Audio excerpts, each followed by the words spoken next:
Or what? Oh, shake. I'll eat it later on once I'm done with these repairs. All right, hello everyone. This is Leo with Rosales Super Tech. We're also going to be recording. We're live, but at the same time, we're going to record a video, of course, or edit this for future reference on the video. We're starting our evening stream.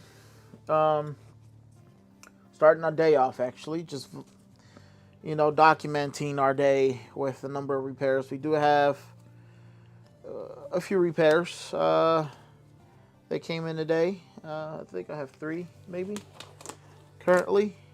And I don't know how many we're going to get that are going to come in. Hopefully my audio is coming across pretty well. Let me check myself real quick. Let me grab my phone. I'm not sure if my audio is coming across good or not. And the only way I can check is if I check myself, of course, in here.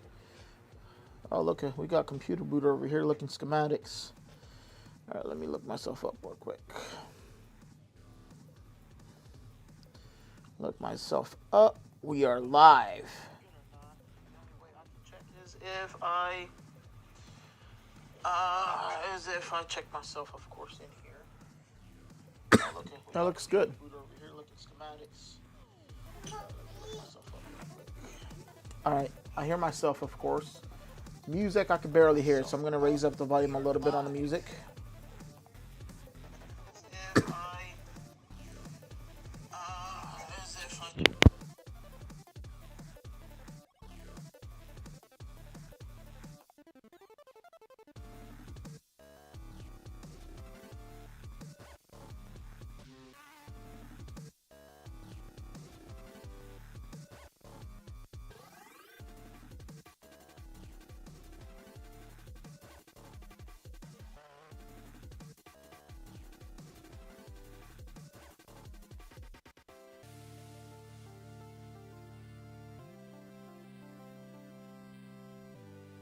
All right, sounds good. Let me see here. How can I add? I want noise suppression. Is there? I don't know if this offers that option, but I want to do some noise suppression on here. I don't see it. It'll be digital audio cam link.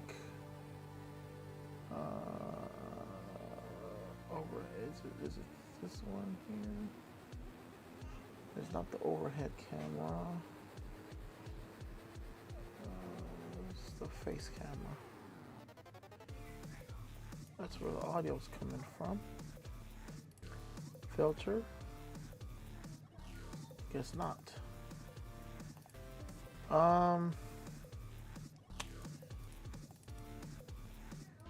Trying to see if we can get some sort of a noise suppression filter. Gain, is it noise gate? No, noise suppression, there we go. Add. Alright, so I went ahead and added some noise suppression. That way it doesn't detect other backgrounds, only my voice. It's currently at 30%. I'm gonna leave it like that for now. I'm hoping that'll help to reduce any other noises from coming across. So let me check to make sure that's in fact going to be the case, and also that it's coming across pretty well. I don't know, I should have done this or checked this before anything. To reduce any other noises from coming across. So let me check to make sure that's in fact going to be the case, and also that it's coming across pretty well. Okay, I think it is coming across pretty well. I did add a little bit of noise suppression. My kids are in the background, so if y'all hear me yell, my apologies. Hello, how's it going?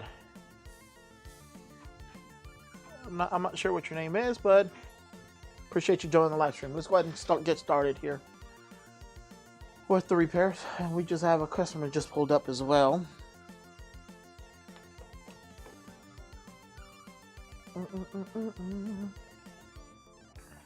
This one, what is this going to be? This is a HDMI port replacement.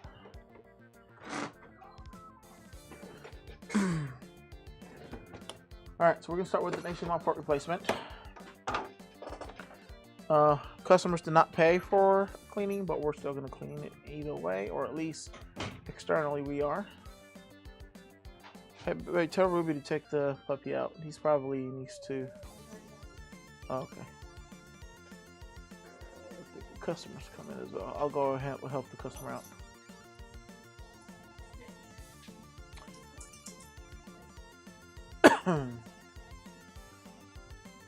Okay. Starting on that. Cool. All right, let's go ahead and get started.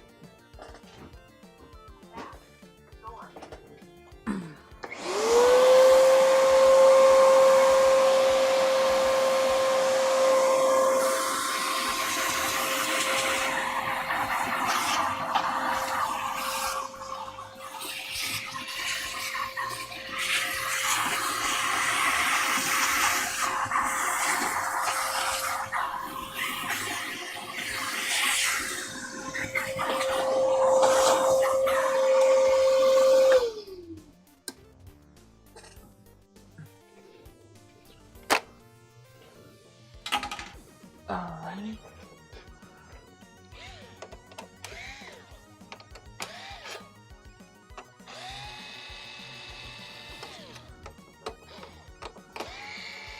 We get a lot of HDMI port repairs for PlayStation 5s here at our shop. It's actually one of our main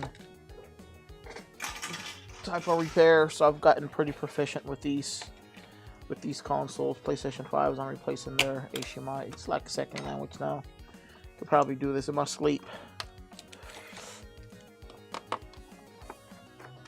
We can probably do this in our sleep. Alright, let's clean that fan out real quick.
And I got dust all over my shirt.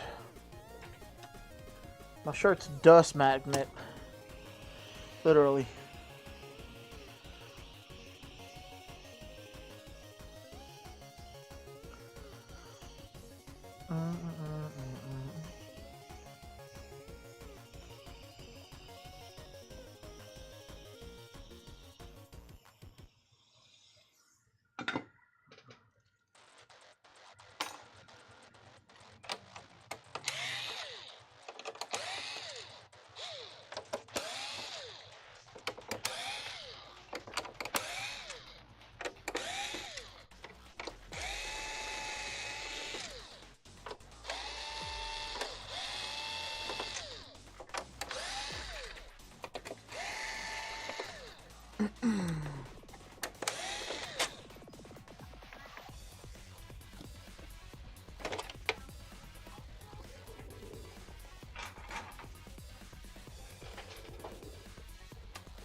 I don't mind taking these 1200 series PlayStation 5s as they have less screws, so the least amount of screws over the very first 1100 series.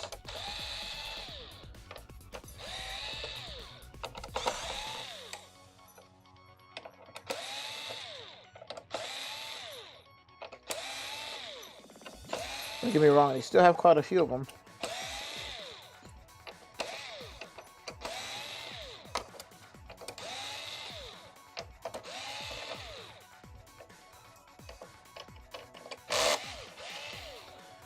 I just noticed. I didn't realize we were zoomed in that much.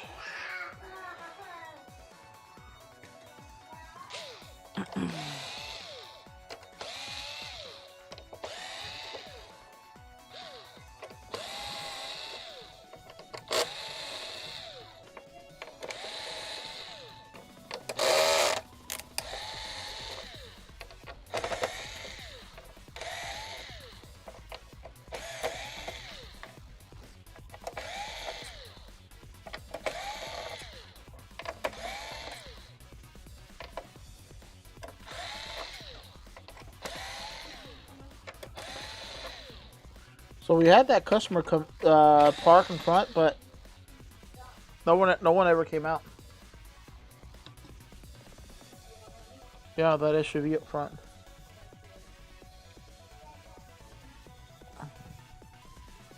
I wonder if it's one of these customers waiting on their repair.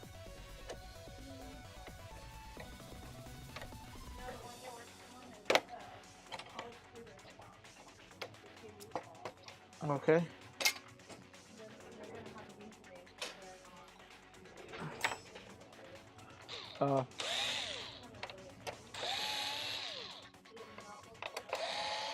Oh, we got plenty of time.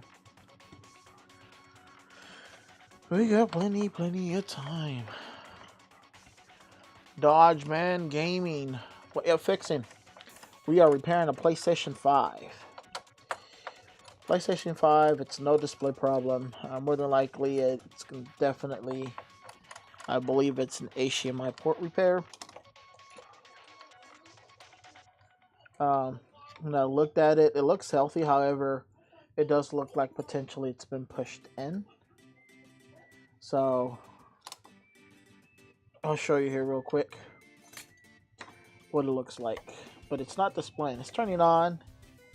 You get the white light, but no display to the TV. We get a lot of HDMI port repairs, honestly, here. Some of these repairs can be very repetitive and boring, per se.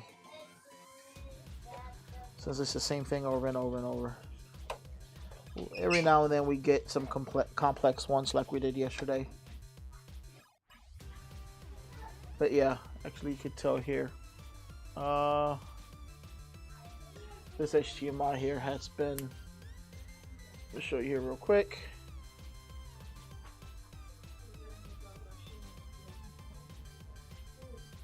I am focusing. Right there, you can actually tell the HDMI port sticking out this way, which is what's causing it to not display. I'm pretty sure those pins, and I'll show you the microscope as well. I'm sure those pins are completely detached from the actual motherboard. Let's see it under the microscope. Let's see it under the microscope. Is a microscope gonna work? I don't know.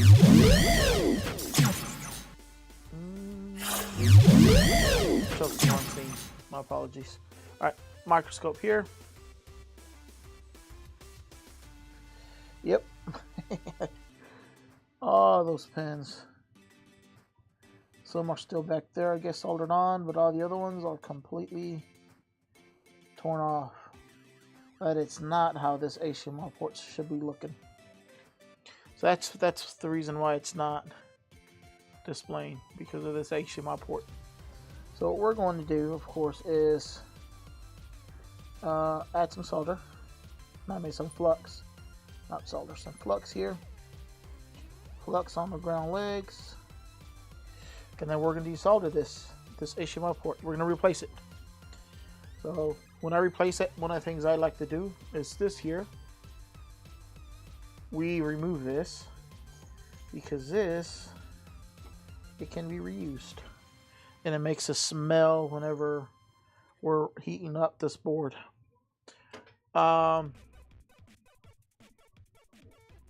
show you here real quick. What I like to do whenever I'm about to desolder this is I place the board towards the edge of my workbench. What, baby boy? What? No, you can't work right now because you're gonna burn yourself if you help me do this. Maybe later on, okay? I'll tell you when I need your help, okay? Okay, go eat your food. Yeah, you can burn yourself. Go eat your food. Go eat your food. Thank you. Alrighty. So we're gonna grab our HDMI port, the new one we're going to replace it with. Just get that prepped, which is right there. Gonna have to straighten up and redo the pins. No, we don't reuse. Once a HDMI port has been compromised, we do not recommend using that HDMI port anymore. It's no longer good. So pushing it in and straightening it out and resoldering those pins is not going to be an option. I don't know if any of those pins actually broke internally within that HDMI port as well. So once an HDMI port looks like that, there's no point of reusing that HDMI port at all. So again, we desolder it. Go ahead and show you what so I put the board at the edge of my workbench, and this is what it's looking like here. Go ahead and make sure to clear this up for you guys so that it looks clear. There we go. Yeah, we don't reuse the HDMI port. So now it's at the edge of the workbench. We're going to heat it up from the bottom. And when we heat it up from the bottom, we wait for those solder legs to actually melt. The ground legs. One of those ground legs actually melt. The actual pins underneath that as well should have melted as well.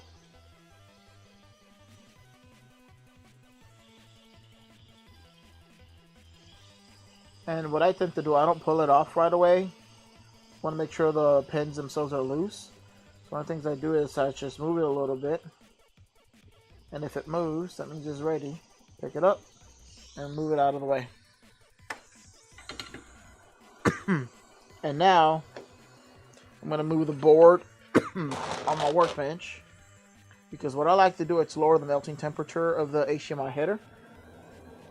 So what I do is I add some leaded solder to this. Usually the solder that motherboards come with in general, it's with leaded free solder, which the temperature is usually it requires more heat basically for it to melt. So we want to lower the melting temperature by adding some leaded solder to it. I forgot to add a little bit more flux to this. Flux helps with the solder. And just need to add a little bit more flux to that. That way the solder will stay in place. And it's okay if you leave like a small ball there on the ground hose, because it'll go to the opposite end anyways. And then we're going to tin also the pins. We're going to add some leaded solder to these pins, lower the melting temperature. While doing so, this area here, be careful with that 4K capacitor. We don't want to bump it or make it go missing or anything like that. But this is prepped for us to be able to solder the new HDMI port on. So we place it back at the edge of our workbench, just like that, and then open up our new HDMI port and drop the new port onto the HDMI header on the motherboard. So we're gonna drop the new HDMI. So what we do is we heat it up. My port's still here on my right hand. I am right-handed. If you're left-handed, of course, it would be the opposite hand of how I'm doing this. Of course, your hot air would have to be on your left-hand side versus your right. I've got my setup set to where it's comparable to, you know, my strengths in hands and whatnot. So I heat it up. Usually the way I know it's ready for me to drop is my ground holes, the solder that I placed when they had the balls, they'll drop towards the bottom or the bottom of the motherboard. Once that last one that's over there, top left corner, drops, that means I'm ready. There we go. This is ready. You get the new HDMI ports, just like that. And then once it's in there, I wiggle it back and forth.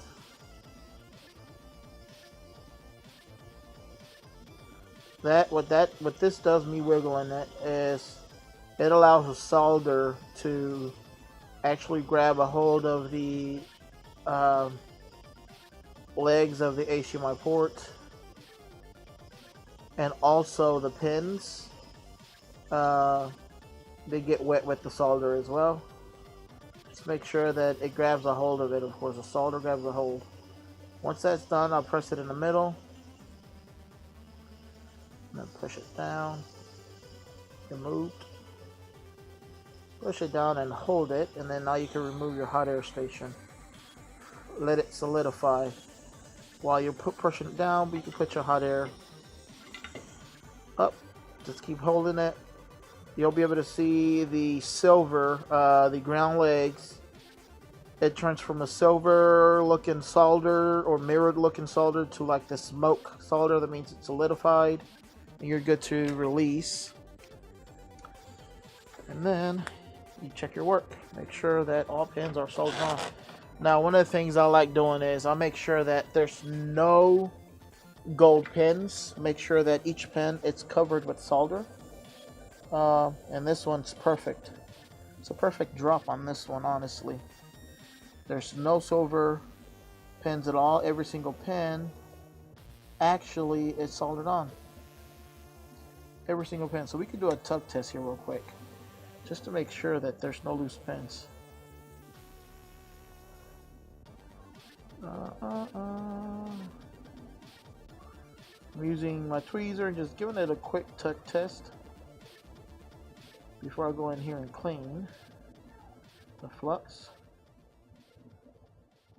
Yeah, they're all soldered on. Alright, grab Chemtech wipe and clean up our mess. We don't want to see any mess, any flux basically. That is our mess. In case the next, it ever breaks again, the next technician that works on it, they'll be like, man, who worked on this before? They did an awesome job. Be like, I know, right? They sure did. They know what they were doing. That's how professionals do it. Or at least that's how professionals should do it, but not everyone does it that way. I was actually perusing YouTube over the weekend, or on Father's Day, actually on Sunday, and some people went live to do some video game consoles repair, PlayStation 5 in general. And I was watching this one guy. He had a very large number of views, like viewers actually watching him, and he's over here teaching them how to do this. But he's not teaching them how to. Bear in mind, there's various methods to do this, but the way he was doing it, however, was not the. Honestly, well, I wouldn't say it's the right way, but I guess you could say it wasn't the fastest way. It was really, really, really slow. Alright, so I'm going to check my pins again, make sure there's no bridges. There's no bridges at all. And now we can go ahead and put this console together.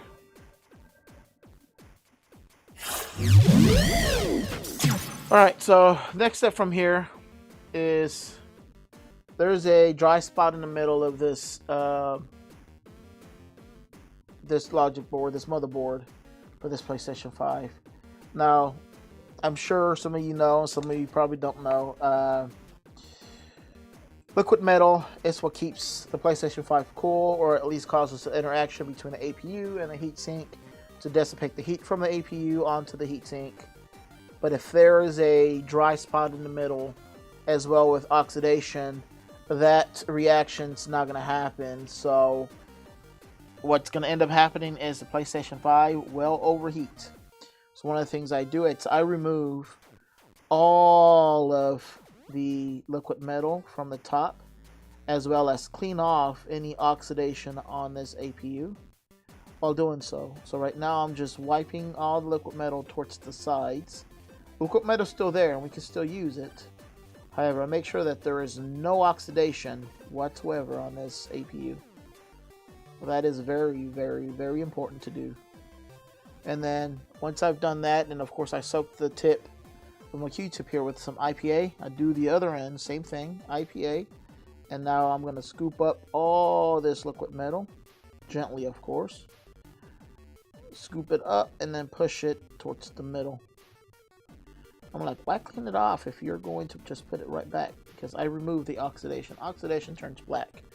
Not sure if you can actually see that Q-tip, but oxidation gets on the APU and you want to just remove that. You don't want any oxidation at all on the APU.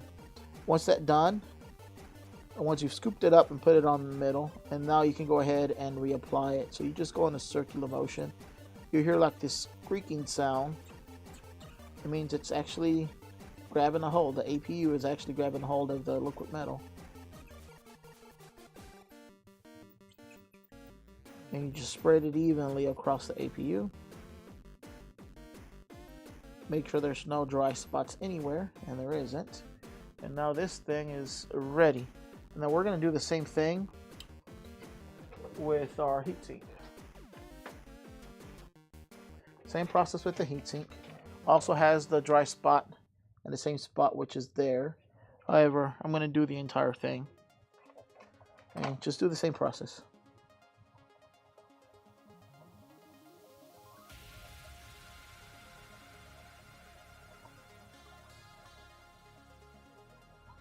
Again, Q-tip with alcohol. Clean off any oxidation. And what you want to see is that to look shiny. There's still a little bit of oxidation in the middle. Okay, there we go. It looks shiny. Grab the other end again and scoop up all this liquid metal and push it into the middle of this heatsink. Throw that away. Grab a Q-tip, dry. Do not soak it in isopropyl alcohol. And then respread this liquid metal. Just slowly go in a circular motion and spread it evenly.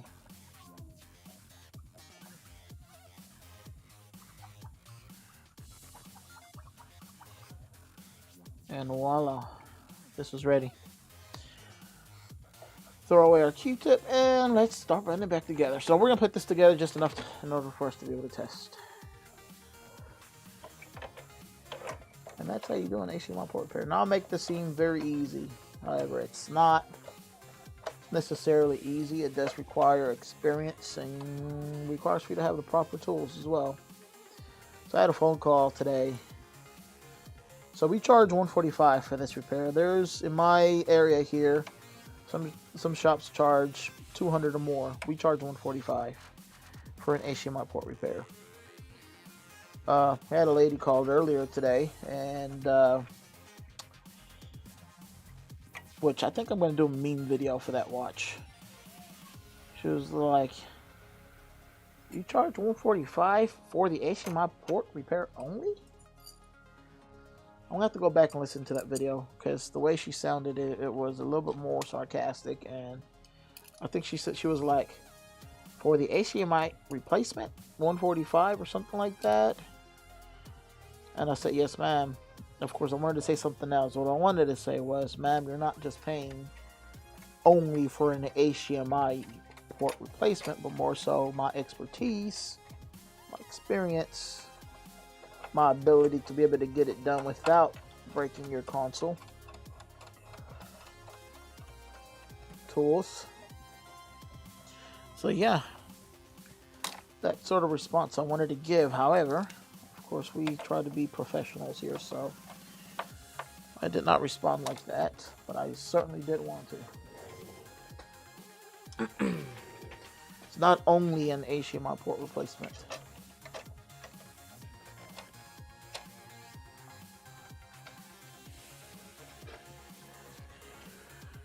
I'm over here rambling. I am rambling. Just going on and on and on. Oh, I forgot.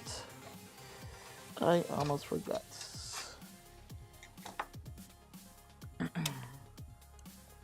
But, oh, I just dropped the screw.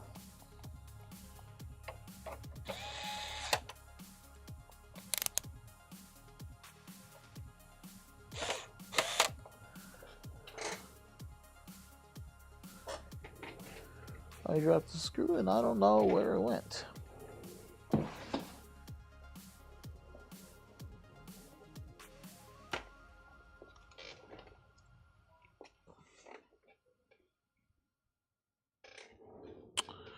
I don't know where it went. It's fine. I got more of those screws. I actually have one over here, somewhere around here. There it is. I'll just use that one.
Okay, that was the last of the screws. Let's put our wires back, our antennas, our antenna wires.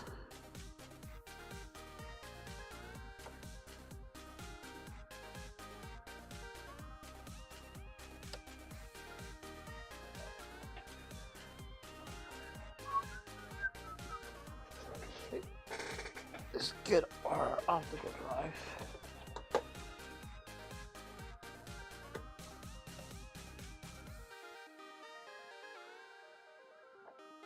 Okay.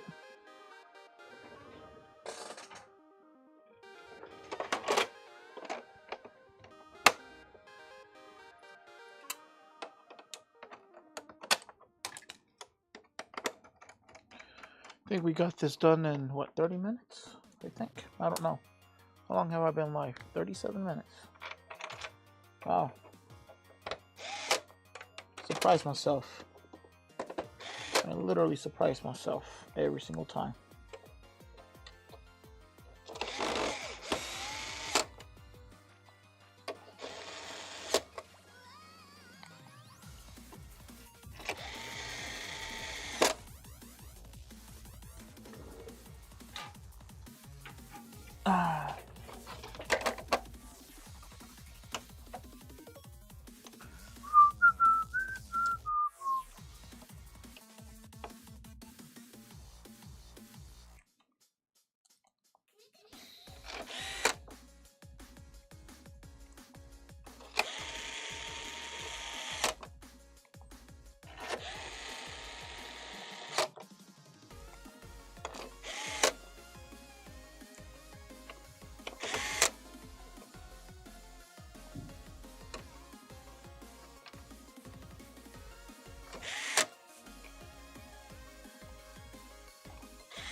How bad is a power supply replacement for PlayStation 5? What do you mean?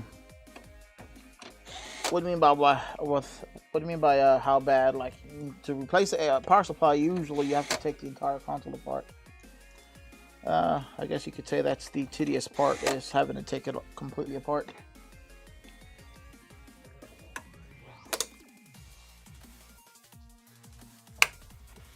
Otherwise, it isn't that bad. We do charge $230 though for a power supply replacement on PlayStation 5s.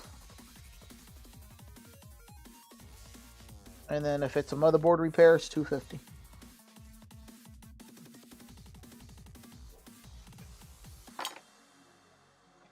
All right, warranty stickers put on there. We have to put a warranty sticker because if someone tampers with that, it's in our terms of services that people sign, that if they were to replace that or remove it in any way, shape, or form, it will no longer be under warranty. And we do offer 60-day warranty as well.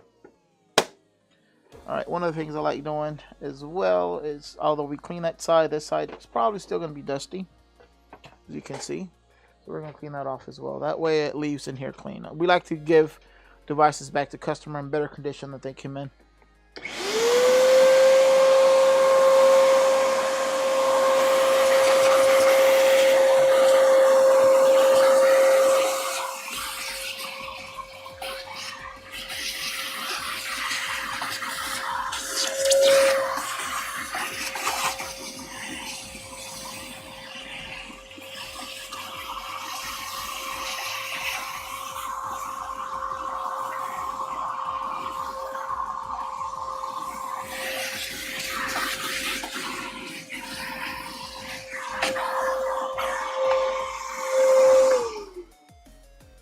All right, that's that. How's it doing? How's it going, Abdullah? It's going pretty good, man. Appreciate you asking. Now, I've seen some marks here. I don't know if you see those marks. I'm gonna try some alcohol with magic eraser. Let's see if they come off.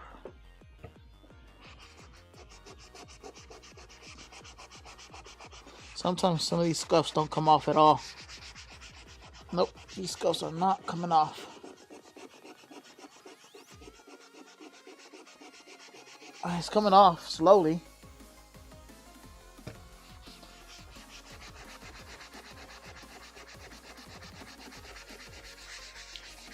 Now, I did break one of my rules right now. I put this console fully back together without even testing that it actually displays.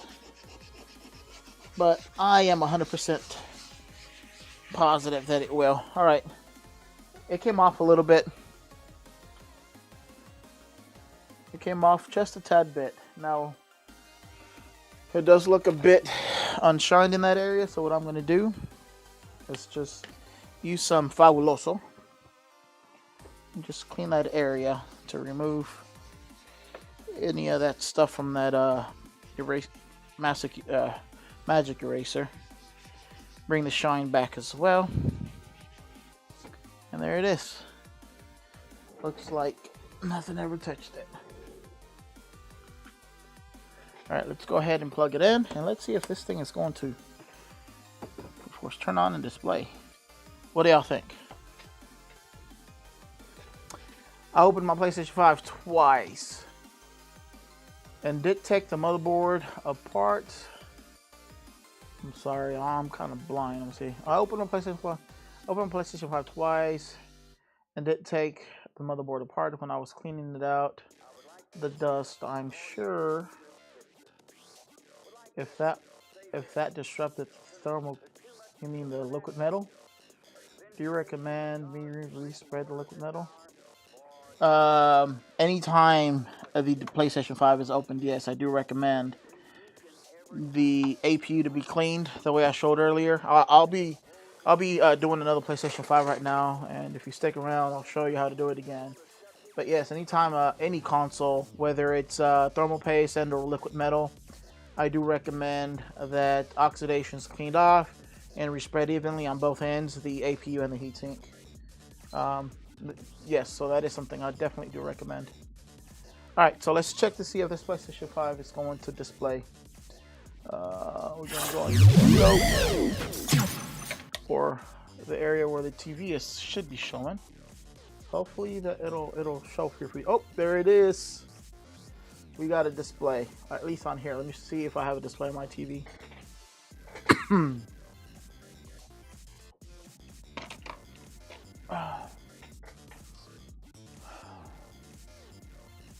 Okay, PlayStation's rebooting. And while that does that, I need to clean the front section. This section I did not clean. There we go. It's coming back up. And it is displaying on my TV as well.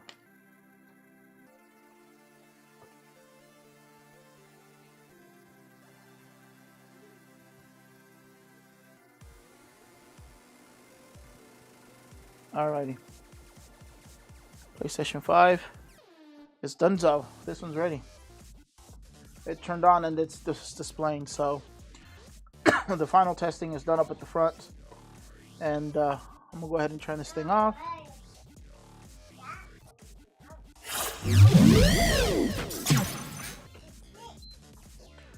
I'm gonna go ahead and turn it off real quick, and let's go ahead and close out the ticket, and then let me grab the other one right quick.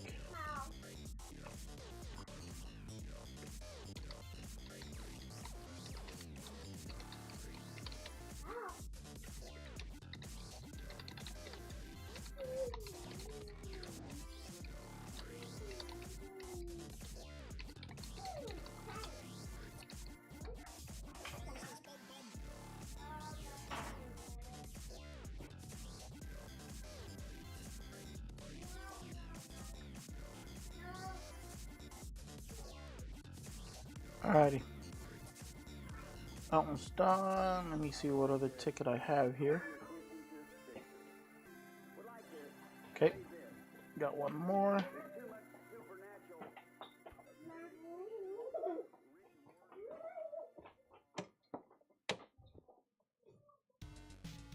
Let me go ahead and put this one up.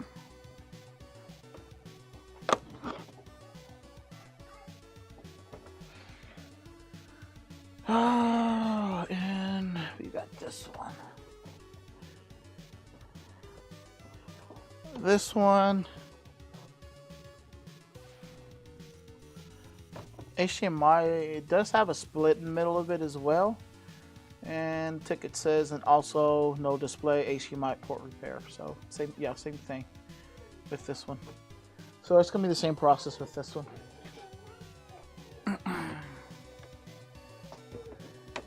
Of course, we're going to do the same process with this one as well. I will be sticking around. Maybe you can do a guide on how to... You know what? That's a very good idea, Abdullah. I will definitely do a how-to with how to respread.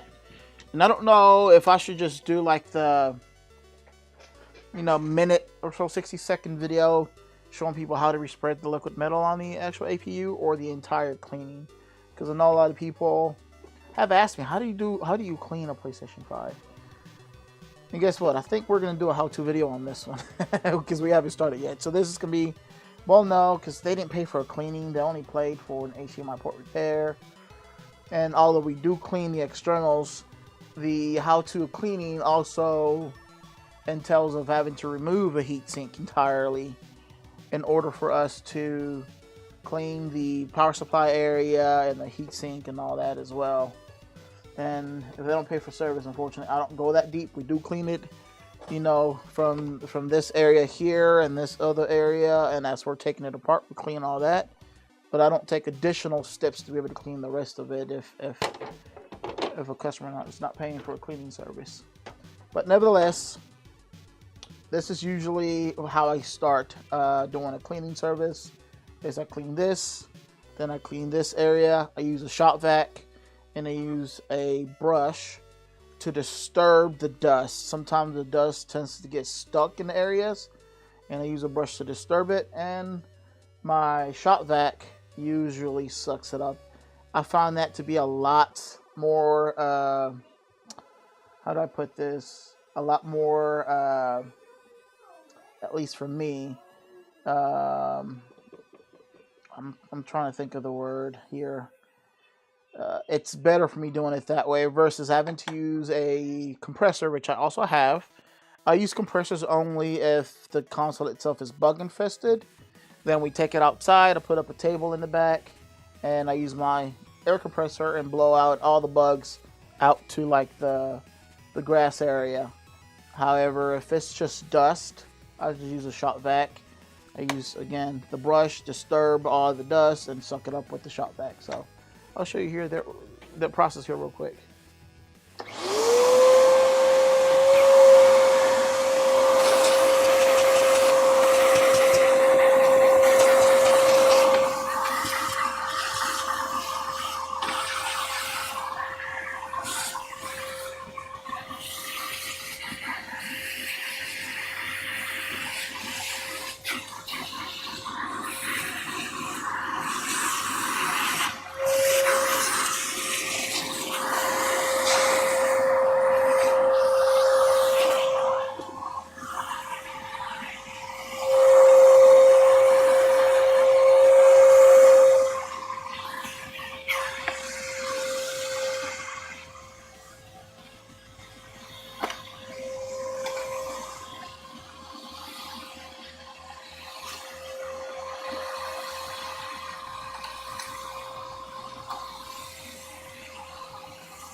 For the fan, if they're not paying for a cleaning, this is as far as I take it to a clean. Just shop vac the dust in this area as well as this area. Now, if a customer's paying for a cleaning, one of the things I tend to do is I do use my compressor and I blow the rest of the dust that's there. Also the dust that's at the top, and I just blow it out. And the rest of it usually comes out when I use my compressor. In this scenario, again, they're not paying for a cleaning, so I'm not doing that with that. There's still a lot of dust in this area here, so I'm going to go ahead and shop vac that as well, since I am going to be working in that area.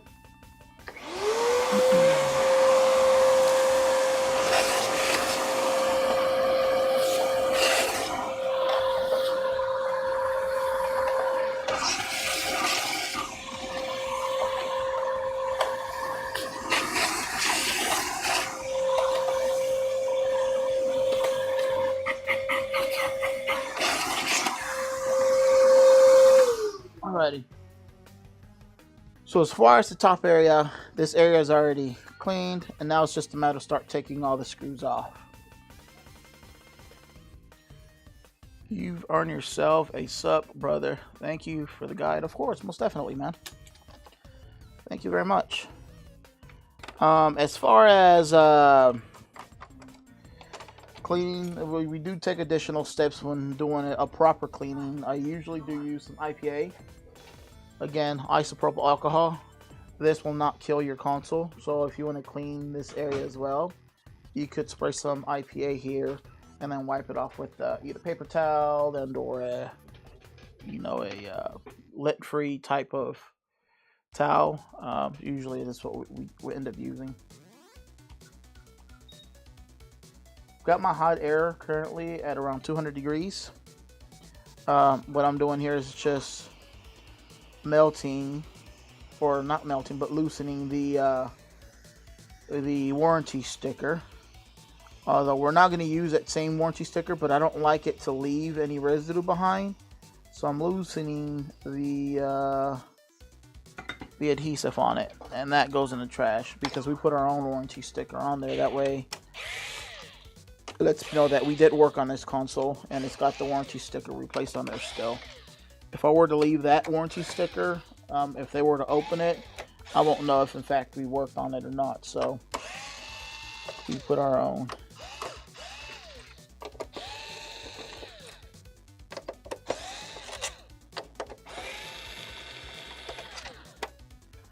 Alright, we got all the screws off.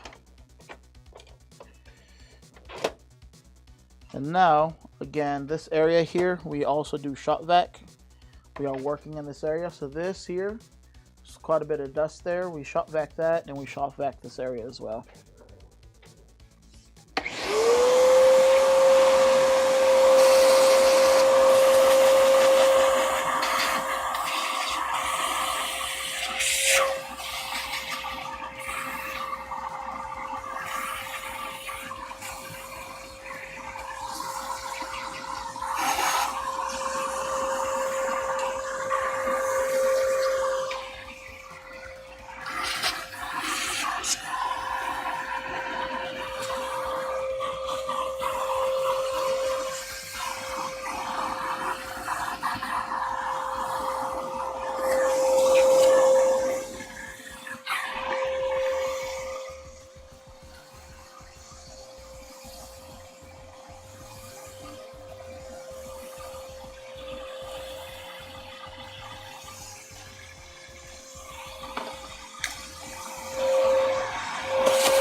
Alrighty.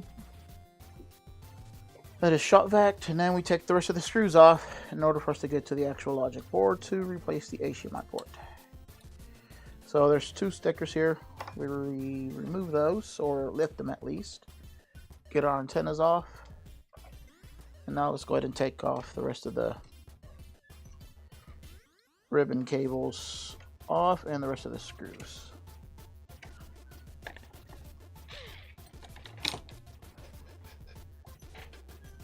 Karen's Raisin Potato Salad said, just found ya.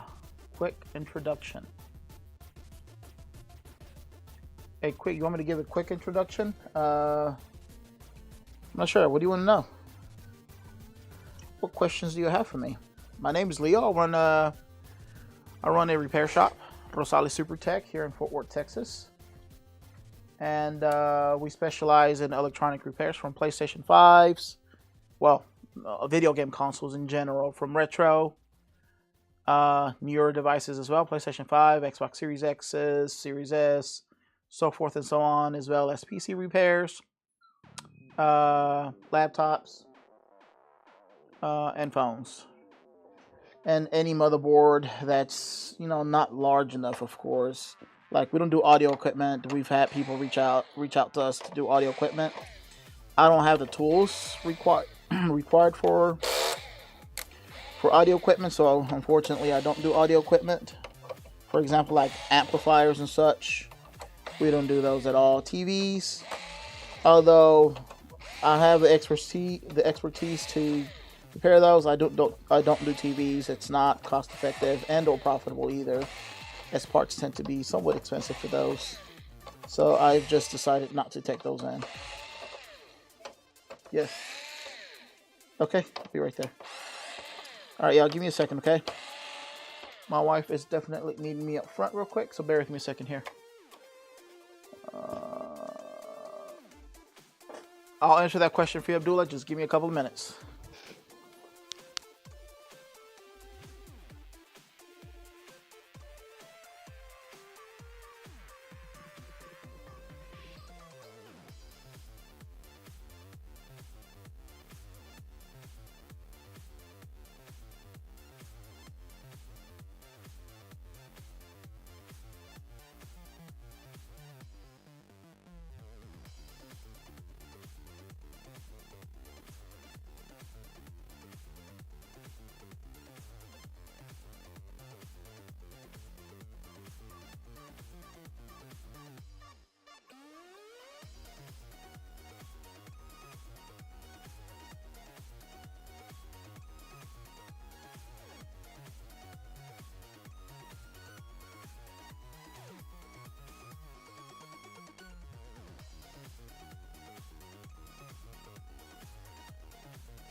Alrighty, sorry about that, y'all.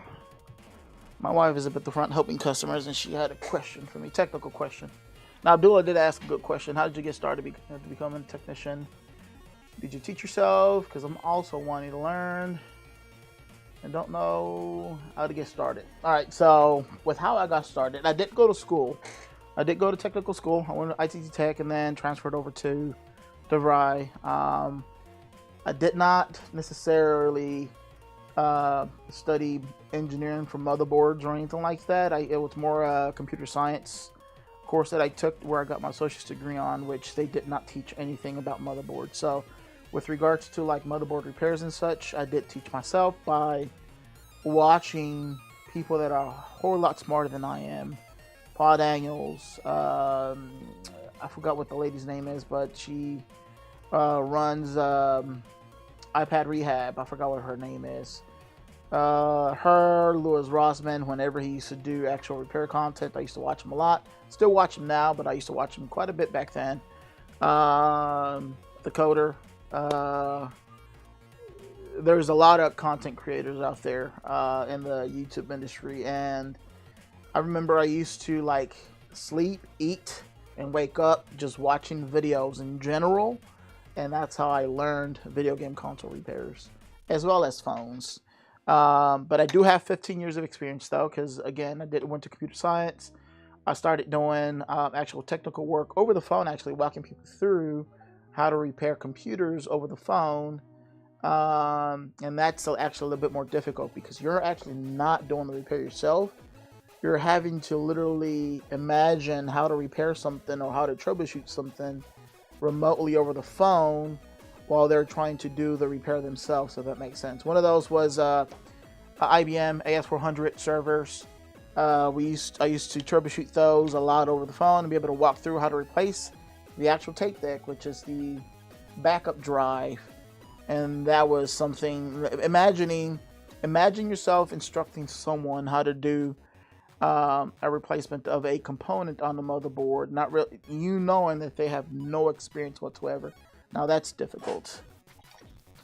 But yeah, I have 15 years of experience. So I literally, with regards to like this, it was more so just sleep, eat, everything this, and just practice. I bought several broken devices from phones, from video game consoles. This was way before the PlayStation 5 even came out. Broken devices, what I would do is I would repair those, I would sell them, and I would buy more broken devices, repair those, sell them. I did that for about almost 6 months maybe, or even longer, before I even offered services. And yeah, that's how I started to learn literally how to do the micro soldering. I had no experience at all whatsoever. That I did have to learn. And that's what I learned the most. Oh, I'm over here trying to pry it open. Haven't completely removed all the screws. But yeah, hopefully that explains it a little bit for you.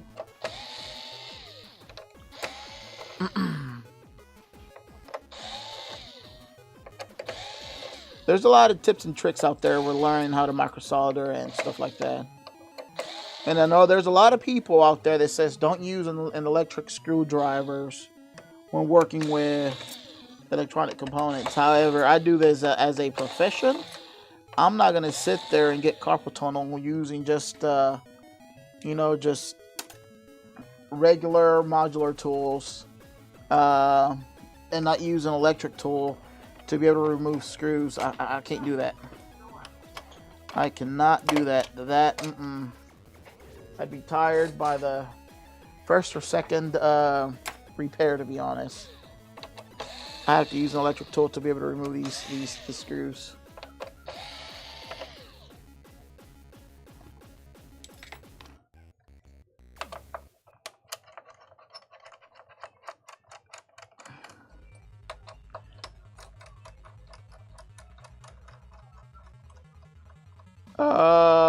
I'm sorry. I'm just now reading your message, Osiko. Hi, is it a PlayStation 5? Yes, it is a PlayStation 5. PlayStation 5, no display problem or no display issue.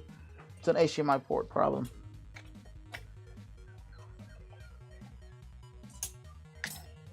Okay, I got all my, except for this one here. I was gonna say I've got all my connectors and ribbon cables disconnected.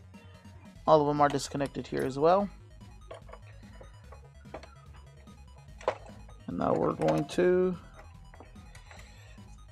lift this motherboard. Now, again, this here is a PlayStation 5 that's also suffering. I bet you this console's probably overheating on them as well. Why do I say that? Let me show you here real quick. You guys see that? This here, it's what you call a dry spot, an oxidation. When there's a dry spot, there's oxidation left behind on the actual heatsink, as well as the heatsink, as well as the APU. This here is the APU. APU is the CPU and the GPU together, and they're fused into one chip, which a baby comes out called APU, and that's what that is. It's an APU here, heatsink, and that dry spot there. If you're keeping your console, even if you keep it sideways, honestly, it doesn't matter whether you have it standing up or sideways, it's still going to create a dry spot somewhere around the APU and or the APU and or the heatsink altogether. And the only option we have, it's to clean the oxidation off and from both ends and reapply the liquid metal. And I'll show you exactly how to do that here in a little bit. I'm going to go ahead and replace the HDMI port first, and then we'll go ahead and reapply the liquid metal on both the heatsink as well as the APU.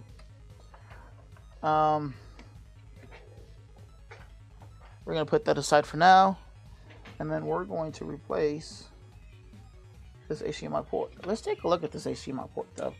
HDMI port, yeah, it's definitely broken. You can tell it's broken. Let me show you real quick.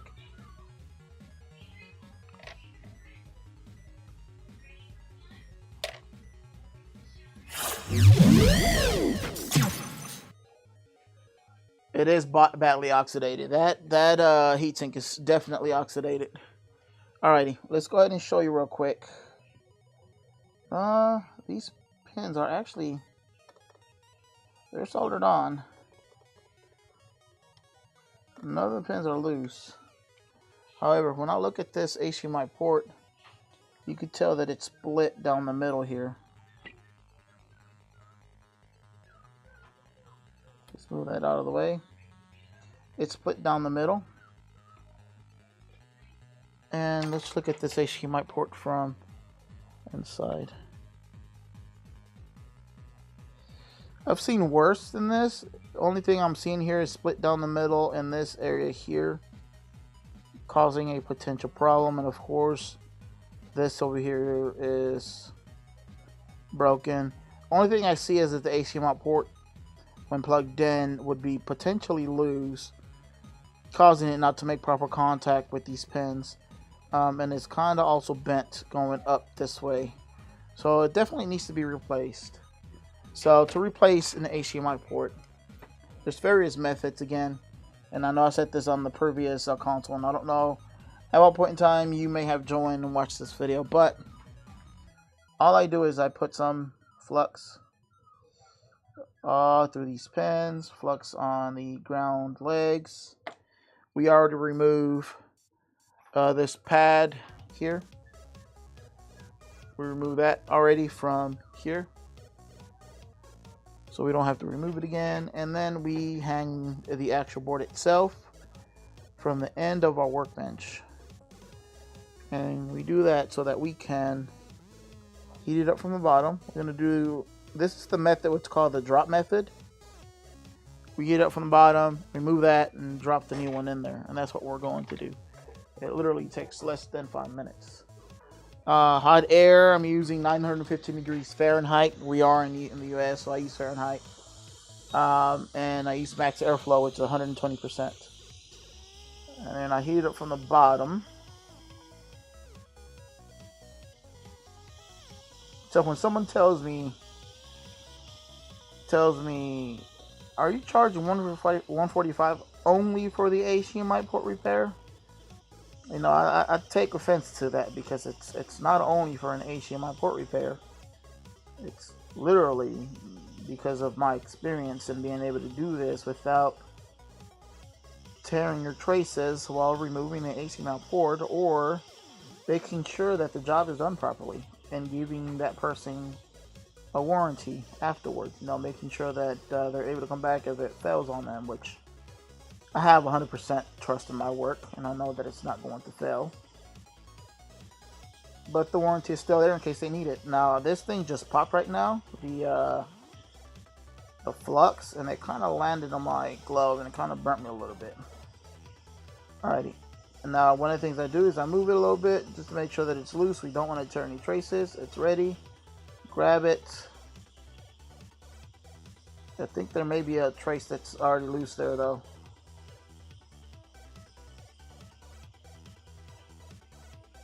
Or a pin that's being left behind. Yeah, 2 pins are left behind. Alright, we removed it. And we're going to add some leaded solder to this. 2 pins were left behind from the HDMI port.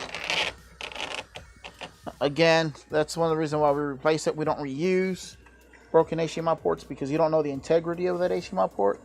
And one of those is, and I'm pretty sure that's the reason why it stopped displaying for them, is because these pins were actually broken off the HDMI port and they weren't really making contact. You see those pins are actually broken. So we're going to remove those.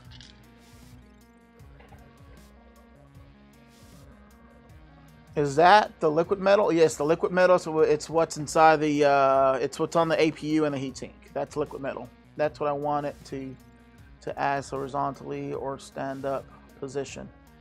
So honestly, I do recommend for it to be, you know, laying down. It'll last you longer, but it'll still create a dry spot either way, eventually. However, it'll create the dry spot faster if you keep it standing up, because liquid metal is exactly what it sounds like. It's liquid. So liquid metal, or any liquid in general, always goes in the direction of gravity, which is towards the bottom. And since liquid metal, it's liquid and it'll go towards the direction of gravity, it'll create the dry spot a whole lot quicker than it would if it were to be sideways. So what I'm doing right now is just adding some flux. I'm adding flux so that we can fuse our leaded solder with the leaded free solder that's on this board.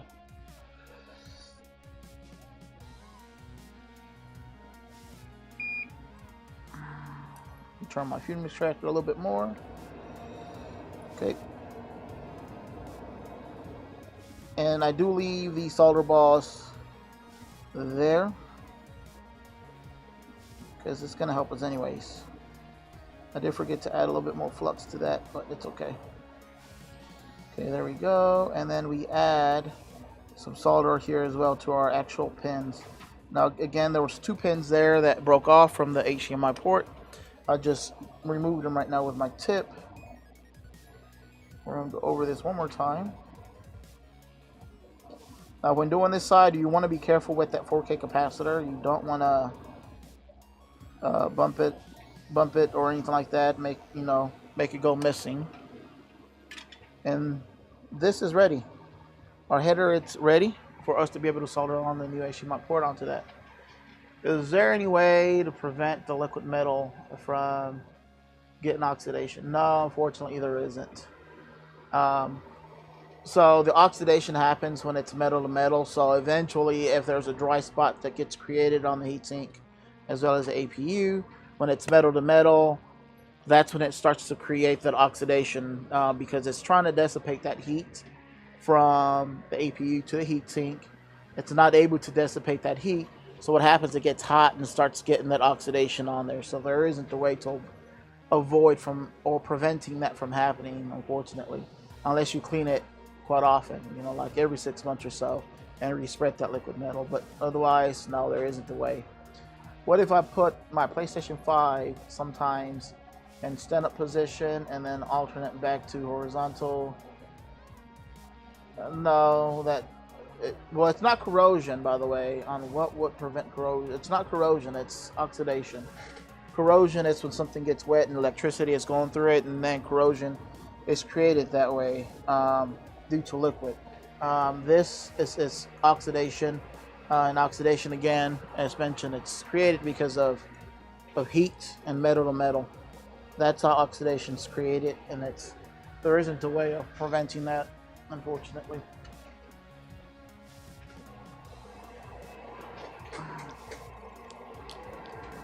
Alright, so we're going to solder the new HDMI port. Just going to add just a tad bit of flux to these pins because I want these pins to grab a hold of the legs from the HDMI port. I'll say the legs, the pins. And we're going to heat it up from the bottom again. Once the solder from the ground hose drops to the bottom, that tells me that it's ready. And I'll drop the new HDMI port on the HDMI header.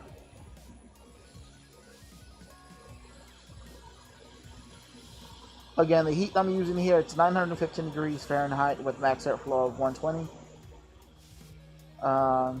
I never really change my heat temperatures on my hot air station unless I'm working on the logic board for a cell phone. Of course, I reduce the heat. You don't want to put this much heat on the cell phone. This is a very, very thick plain board, so you want to put as much heat as you can on it to allow the solder to melt. Okay, new HDMI port's dropped. And I'm going to wiggle this side to side. We want the solder from the ground hose to grab the legs, and I want the pins over here to also grab a hold of the solder to grab a hold of the pins. So what I tend to do is try to force it a little bit by just moving it back and forth, side to side. That allows it to do that, and then once I'm done, push it in the middle. Center this accordingly. Push it down, hold it, remove your hot air, and let the solder solidify. When it solidifies, the solder turns into the smoke gray color, and that's what you want. Okay, I believe it's solidified on my left side, and now on my right side. And now we'll check our work.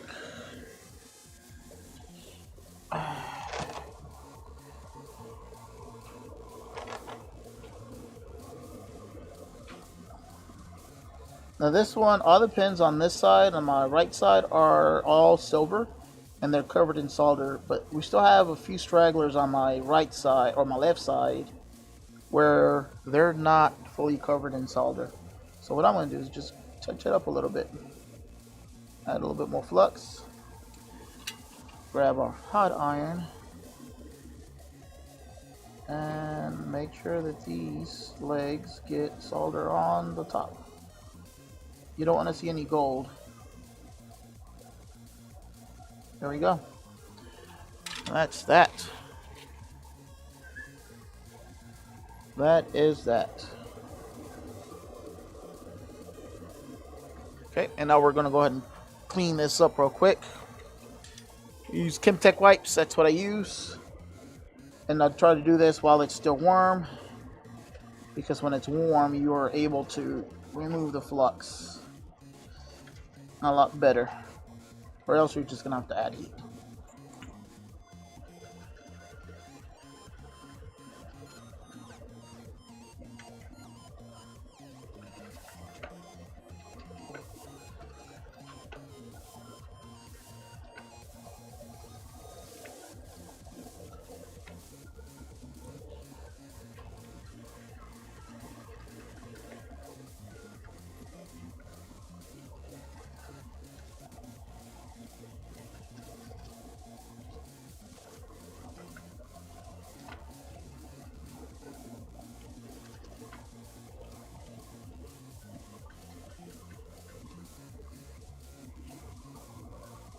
Alrighty, that is cleaned.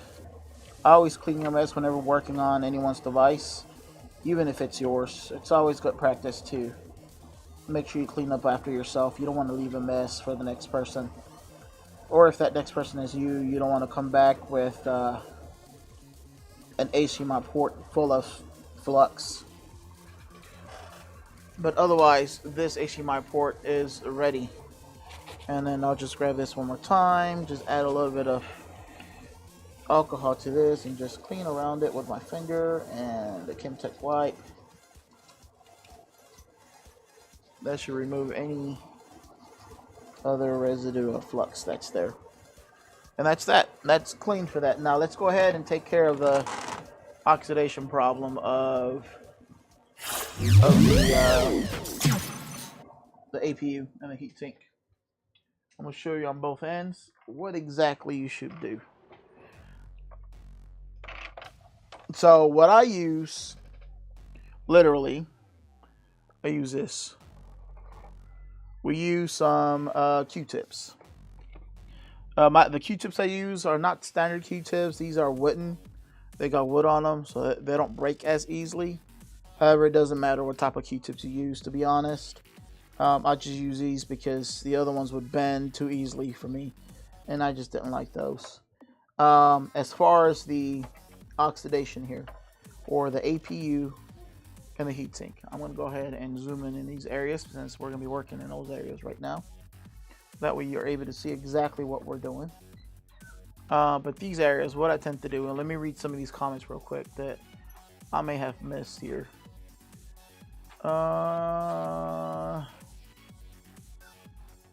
Sorry, my bad. Not corrosion, yeah, oxidation. Oh, wow, that's interesting. That there is no way to prevent the oxidation. No, there isn't, unfortunately. If there were, I'd be doing this to every single console, to be honest. And if there is, I'm not aware of it or know of a way to be able to prevent it. So what's Sony's intentions to use liquid metal instead of thermal paste? Longevity or performance? It's more so performance, to be honest. The APUs here are larger than your prior consoles. With them being larger, you need something that's going to dissipate the heat a lot better than thermal paste. So for performance, they have to use liquid metal. However, liquid metal does have its downsides, and I'm guessing they didn't see what the downside of that would be. It does require maintenance, of course. The maintenance is it does need to be looked into at least once a year, because if it's not looked into, again, it creates a dry spot, which then creates oxidation, and eventually it'll just start overheating for you. Once it's metal, oxidation is there. It doesn't have a way to dissipate the heat, so it does require maintenance. Those pens look pristine. They sure did. That's the only type of work we do. Alrighty. So again, we use Q-tips. I've soaked this tip right now, only this tip for now, into isopropyl alcohol. Now I do use 99.9% isopropyl alcohol. Why use 99%? Because it dries a lot quicker. I don't use anything below 99% isopropyl alcohol. If you use alcohol, again, I don't want to be responsible for you or anyone's device because I told you how to do this. I'm just showing you how I'm doing it, and I'm telling you what products I'm using. I'm using 99.9%. Yes, baby girl. Oh, man. Okay, hold on. Hey, get inside.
All right, sorry about that, y'all. My daughter was taking our puppy outside, and a wasp came inside. I don't know where it went. However, I forgot where I was at, honestly. But again, I think I was telling you guys that I'm just showing you how I do it. If you chose to do it, I don't want to be responsible. So the way I'm doing it, it's been working for me. If you use something else outside of what I'm saying, it's your responsibility. Again, I use cotton swab, 99.9% alcohol. It dries a lot quicker. You don't want to get anything less than that, because that extra percentage, usually it's water. You don't want to put water on electronics. So this is 99.9% alcohol, which literally dries almost instantly. So cotton swab, IPA, soaked it again. And then what we're going to do here, it's now let me turn off this light, that way you guys can actually see better. We're going to remove basically the liquid metal as well as the oxidation off of the APU. And that's what I'm doing here. IPA.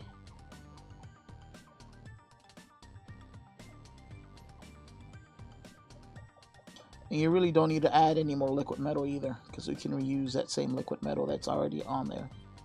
And I just go over it a couple of times to make sure the oxidation's removed completely. And that's what it needs to look like. You see that? It looks like a mirror, basically. That's what it looks like. And that's what you want it to look like. All the oxidation, it's now on this Q-tip.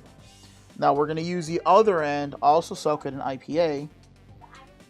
But we're going to do this time, it's scoop up the liquid metal. So I'll go around and around the APU to scoop up the liquid metal. And now I'm pushing that liquid metal on top of the APU. Now this one here, you don't want to use no more because it has alcohol on it. You don't want to use that one no more. So now you can grab another one. This one's going to stay dry. You don't want to add any alcohol to this. It's going to stay dry.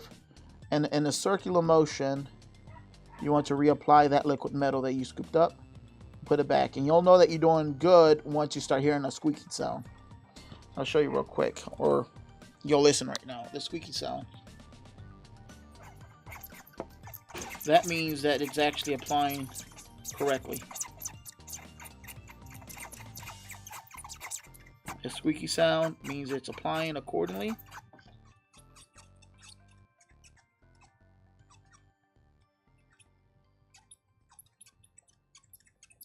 You just keep going in a circular motion until it's fully covered.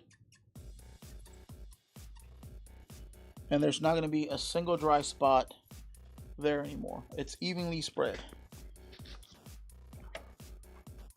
I'll show you real quick, and I'm going to focus on that. I'm not sure if you're able to see that, but that now is evenly spread. There's no dry spot anywhere on that APU. And we're going to repeat that process on the heatsink. Again, there's a dry spot right there. That same dry spot with oxidation was here. There's no more dry spot or oxidation there. We're going to do the same process here.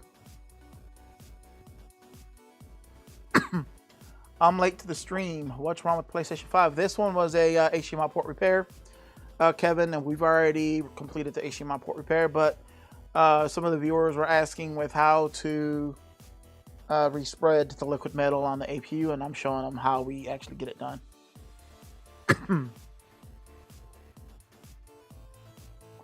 So again, heatsink, same process. I'm just going to move this out the way real quick. While I do this, same process. You just want to, Q-tip, IPA, isopropyl alcohol, and just clean it. And then this end is going to get black of the Q-tip. Now, I'll turn it around the opposite way now. Get the clean side and do the same process all over again. What you want is that oxidation using IPA to just completely remove. Shh. A puppy's back there. I don't know what he's barking at, but he's barking at somebody or something. Someone's in the back of the building.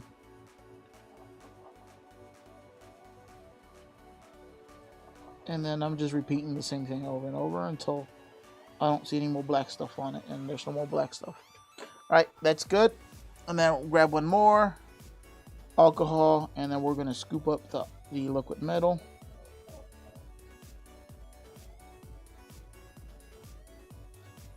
And then just push it towards the middle of the heatsink. And then we grab our dry side, the side that does not have alcohol.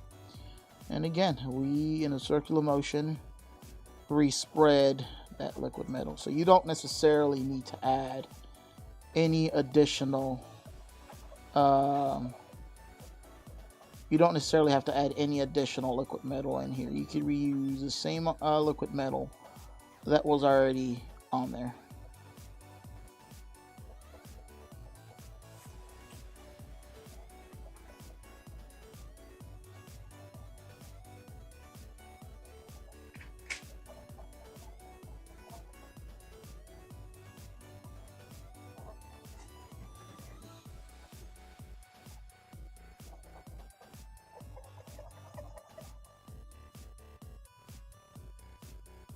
Okay, and that is spread accordingly, evenly spread on the heatsink, evenly spread on the motherboard, and now we just start putting this back together. Turn it around.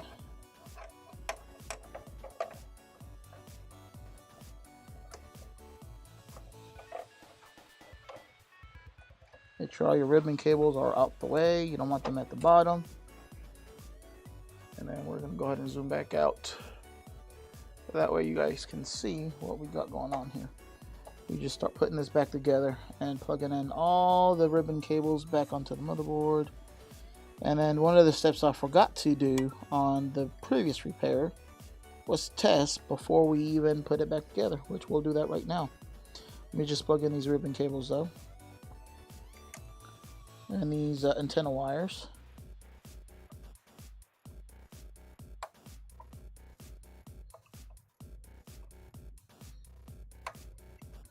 Okay. Man, who's gonna be off tomorrow for Juneteenth?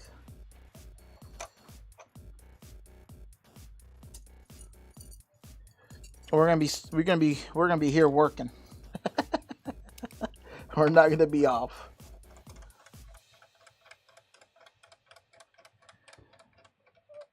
Amazing guide. One more question. Can I use a syringe to soak up the leftover liquid metal and apply it that way? When I would you recommend like a dot? Yeah, you can certainly do that. I used to do that. Then I have the syringe over here actually. So if you're referencing using a syringe like this, like that, I have, of course, liquid metal here, and yes, you can certainly do that as well. And just put, you just put a dot, and then whenever you do that, though, make sure you do respread the liquid metal. Don't just leave the dot on the die. The APU, that the metal portion of the APU, that's called the die. Don't just leave a dot there. Make sure you spread it evenly across it, because it's not going to automatically spread itself. It's literally going to stay in its spot, and then when you squeeze it, it's just going to open up a little bit. You wanna spread it evenly across the actual APU. You think there would be a noticeable difference if we switch to thermal paste? Yes, there's definitely going to be a noticeable difference. I do not recommend using thermal paste on a PlayStation 5. Again, PlayStation 5s, they have a bit more advanced processor unit. Basically, the APU is the processor. They get hot quite a bit. And if you use a thermal compound that's not really going to dissipate that heat from the APU, not instantly, but eventually within less period of time than the liquid metal, you'll start seeing it overheat, because it's going to get dry and crusty a lot quicker due to the amount of heat that the APU is putting out there, and eventually it's just going to end up shutting down. So yes, you will see performance problems with it. It'll run sluggish, slow, because it's not dissipating that heat the way it should. So thermal paste, it's not recommended at all. All right, so I'm going to test right now. And yes, you can test the console in this state. Just plug in your ribbon cables. Make sure you have your heatsink clamp on there. Power cable, HDMI, and then we're just going to make sure it'll display for us. Turning my TV on real quick. Or at least I thought I was. I think I turned it off. There it is. Okay. Let's go ahead and change our scene, and we're going to validate if in fact this is going to display, which it should. I don't see why not. Power is on. I must say your work and work ethics are excellent. I appreciate it. Thank you, Osiko. Thank you very much. Alrighty, so PlayStation's on. I'm seeing it over here on my game capture card. There it is. It wasn't showing on the TV, but it is now. So, rule number one, of course, always make sure that it turns on and displays before you put it back together. I did break that rule on the prior repair, but I'm fairly confident with most of my repairs that the job we're doing it's really in really good shape, to where I'm not going to cause bridging of any sorts. But as you can see, PlayStation 5 is up and going. So we're going to shut it down right now. Pressing and holding the power button, second beat, there it is, and it's going to shut down. We're going to unplug it right now, and then we're going to put the rest of the screws and put it back together. And I believe another PlayStation 5 came through. I think this one potentially may be a video encoder. It's also a no display issue. It could just be the HDMI though as well. He was getting some lines across the screen. It fell. He dropped it on accident, and it's not displaying for him. And then after that, he turned it on. It displayed, but it displayed with lines. So it could be that HDMI, but again, it can also be a video encoder chip as well, which we'll validate that here in a little bit. But I know it's repetitive. HDMIs. Yes, PlayStation 5s are. Oh, I forgot. We got to put these screws on.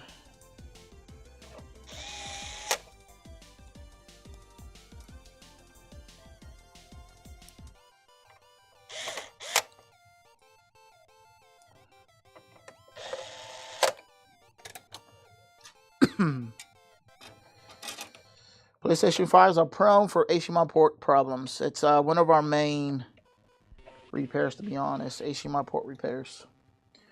However, some of my local shops here, they roughly take a week to get these repaired. We aim for same day repair. We don't take very long with getting these. Usually I can take roughly 25 to 30 minutes on each HDMI port repair. If I'm not recording or live on any sort of social media, usually it takes me a lot less because I solely concentrate on doing this, if that makes sense. So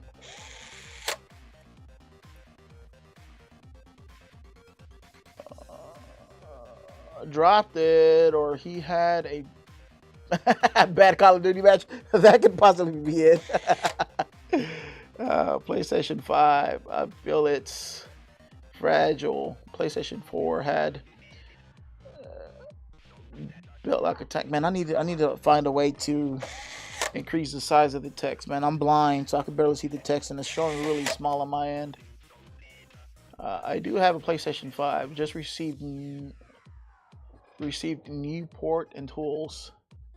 Planning to DIY HDMI port. What tools are you using? You got yourself a hot iron. You got yourself a hot air station. Because if you're just using a hot iron, it could be a little bit difficult for you to remove it that way. So I'd be cautious. It's recommended that a hot air station is used.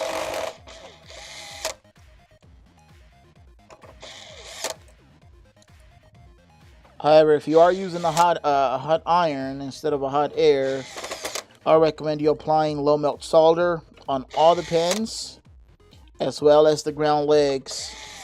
At low melt solder, which is low melt solder is this here. Where is it? I have it here somewhere. Where did it go? Oh, here it is. Oh, this does not have the label. However, this here. Oh, and I forgot to change the scene, y'all. My apologies. This here, it's low melt solder. It's let me see if I can look it up on my Amazon. I bought this off of Amazon, by the way.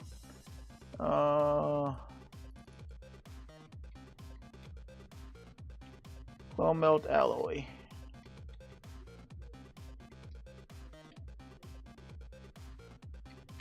Low melt alloy. This is the fast chip removal alloy, SMD. So that's what this is. It's called fast chip removal. That's basically what it's called. So I recommend you using low melt if you're just going to use a hot iron without a hot air station. What that does is going to drastically reduce the melting temperature of your pins, as well as the ground legs, to where the solder is still going to be melted for a period of time while you remove the HDMI port. Yes. All right, give me a second now. I'll be right back.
Alrighty, sorry about that, y'all. I had a customer asking a quick question about a graphics card potentially overheating. So my apologies. I have not forgotten about y'all. We're still here.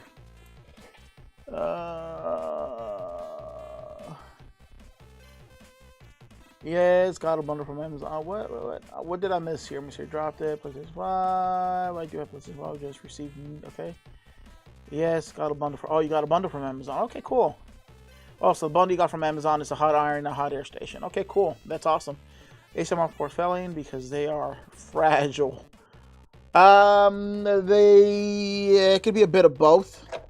So I will say this. Originally, when I was getting these PlayStation 5s, there wasn't a proper amount of solder on the actual HDMI ports, where you can still see the actual pins being gold. And PlayStation 5s generate a lot of heat, y'all. They generate a lot of heat.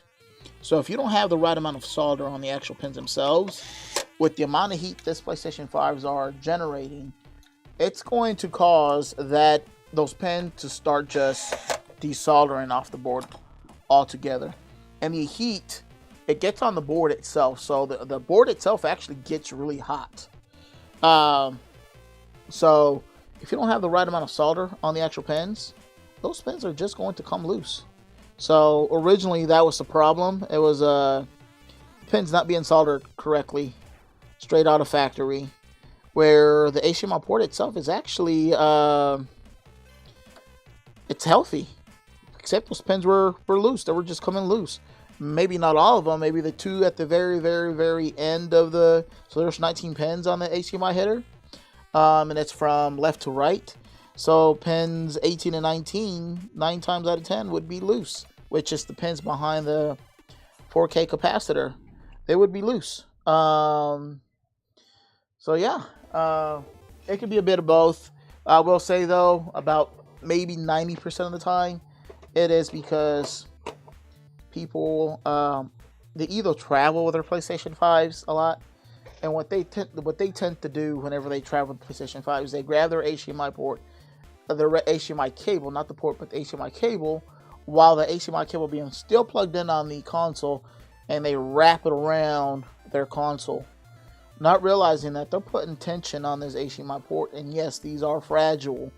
They're fragile, or fragile, however you want to say it, to where those pins are just going to lift from the HDMI header, and yeah, they break off. And guess what? Now they have to take it to a professional like myself, or they can do a DIY like Mr. W4 Wonders, get themselves a kit and try to repair it themselves. I'm not sure how much he spent on the kit, but sometimes the cost of the repair can cost you the same amount of the repair. However, if you try to learn how to do it yourself, if you break it in the future, you already know how to do it. So that's another way you could do it. Now, I will say some of the cheapy bundles that are on Amazon, sometimes they don't get hot enough to where it'll desolder the actual pins themselves. So be cautious with that. You don't want to end up breaking or tearing the traces, because although we charge $140, other places charge $200 for the repair. When traces are torn and then people have to restore traces, that's an additional cost, and we do charge additionally as well for broken traces. Broken traces would be additional, so just be cautious when doing the HDMI port replacement on your device. As accidents can happen. Now, it is your device; you can do with it as you will. But if you're still looking to use that device, like play with it, and just make sure it's being done accordingly, of course.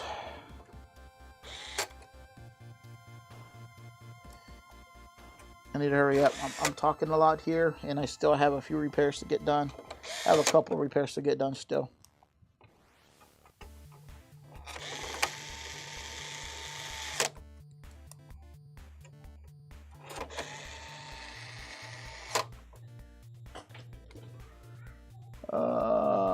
High pause, 80, 8560 Hunter's Long Station, Amazon. My Pulse, I'm not, let me look that up real quick. I don't know what that is. Never heard of My Pulse. I have no idea what that is. 110 volts, that's still good. 85860. My Pulse. There it is. That did not come up. A Yihua came up, not the My Pulse. I don't see a My Pulse on here. Although I typed My Pulse, but that's not what came up.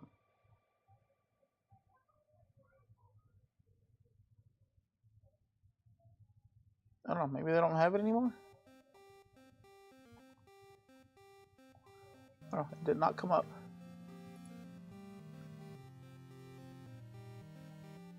Appreciate it, brother. You're welcome, bud. Everyone wonders, good luck, mate. I hope you can fix it. Yep, definitely. Hopefully you can fix it, bud. Thank you. Sequel Wonders. Hello, Long Beach, California. Hello, Isaiah. You got the same name as my my little one, my son. My little boy. His name is Isaiah as well. We named him of you know, a name from the Bible. Azel says, hello, my PlayStation 5 was on a wall, a thunderstorm, and oh man, thunderstorms they're a killer. They definitely kill PlayStation 5s, especially if you don't have it under, you know, in a surge protector. It didn't kill the PlayStation 5 instantly. Could it be something else than the motherboard or the PSU? More than likely, no. Usually if it got, you know, if your area got hit with a with thunder in general, lightning strike of sorts, it's going to end up being either your PSU, which is your power supply, or you've got a main short on the actual motherboard. Shorts on the motherboard could be a missing voltage rail, 12 volts, 5 volts, 1 volt, 1.2 volt, 1.8, so forth and so on. Could be one of those voltage rails that's missing. So yeah, it's more than likely that's what's going to end up being. What symptoms are you getting though? Whenever you press the power button, there's no power at all? Or do you get a beep on, flashing blue light and shuts down? What are you getting?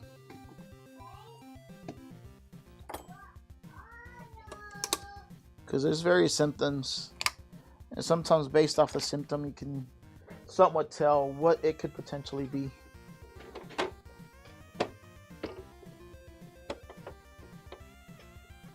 It doesn't turn on, so you don't get any beeps at all either. So there's no beep if you press the power button. When plugged in, there's not even a single beep. It's just nothing. No activity at all. If so, then more than likely it's dead. Doesn't turn on anymore. Okay, yeah, so more than likely this can be your power supply.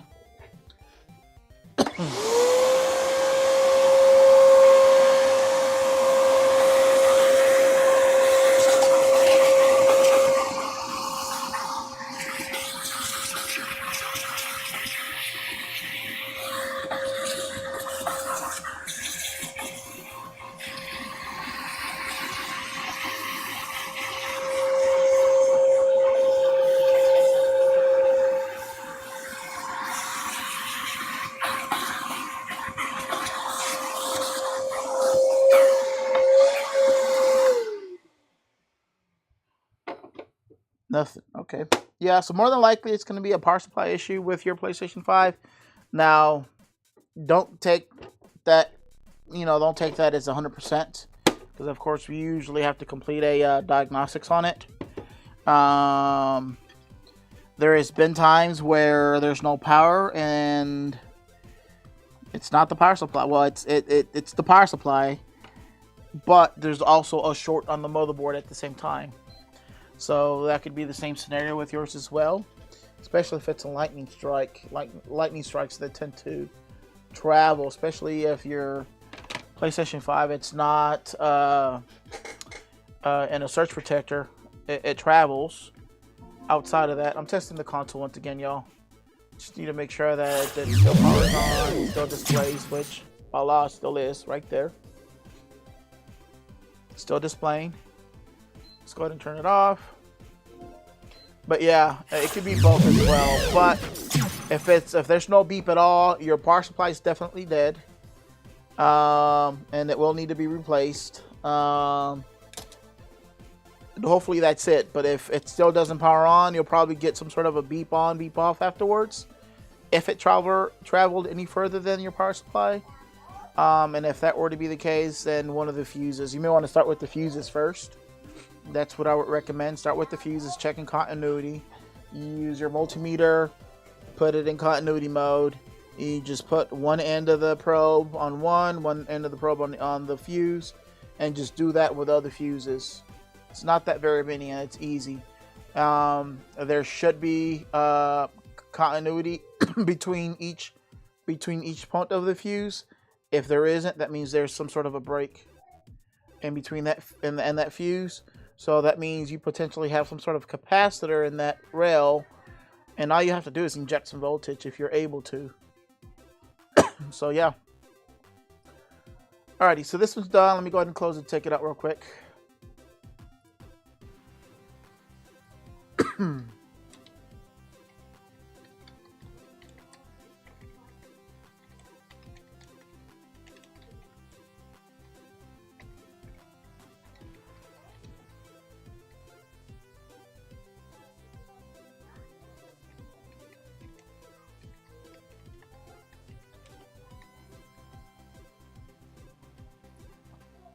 All right, that ticket is closed.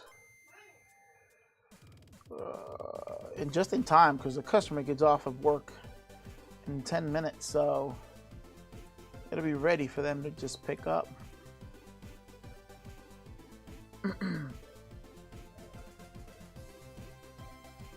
Alrighty.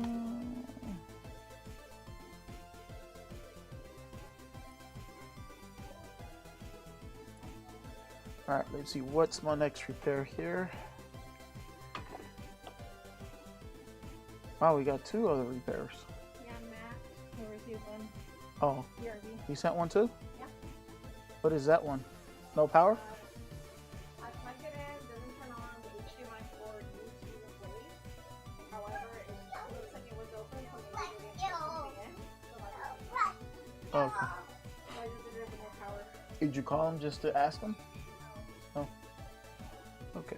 Alright, so we got another one. Again, we don't know what the issue is with this one. I don't know if it's the video encoder or the HDMI. It may just be the HDMI again. So I'm sorry if this is repetitive, y'all. But unfortunately, these are just the type of repairs we are getting here.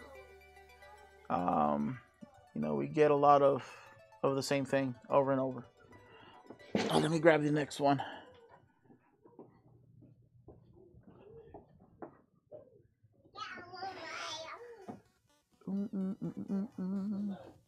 We do have a Game Boy Advance that we also need to get done. However, that's our Game Boy Advance. And it's a reshell, IPS, and a battery mod. I don't know if I'm going to do that today or if we're going to do that tomorrow.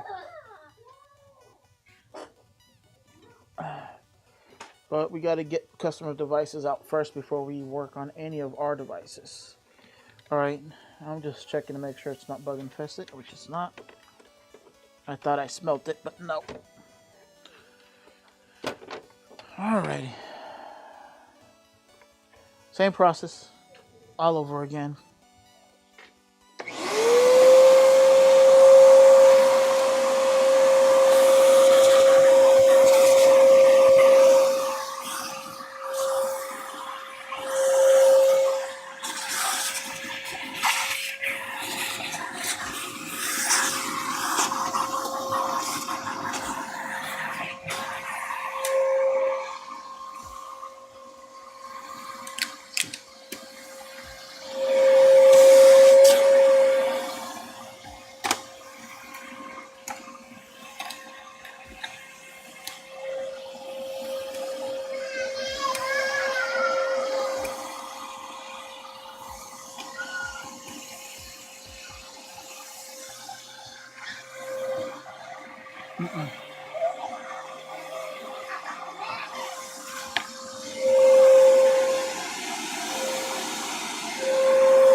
Alright, so I did fail to mention something on the prior video. Is this connector here.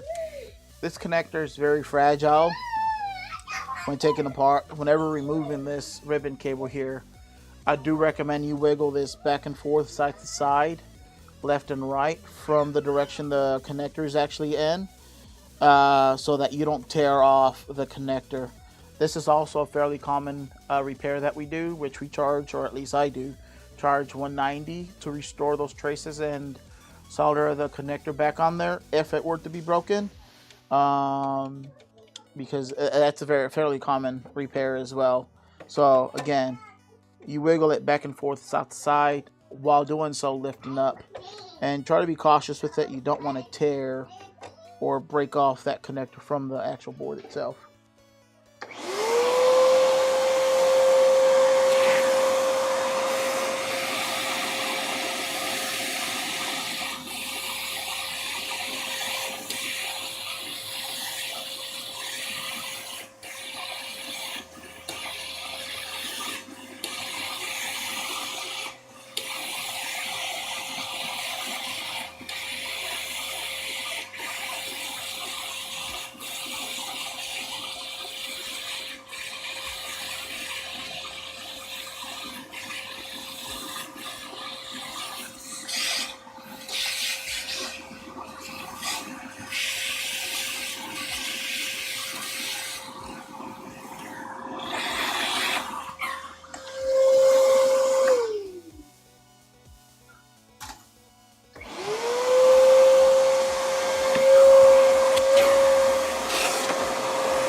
You know what? I forgot to put a warranty sticker on that last repair. I need to go get it real quick. I completely forgot to put one.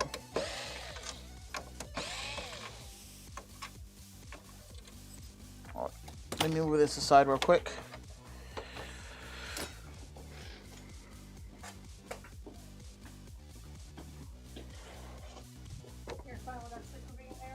Mm-hmm.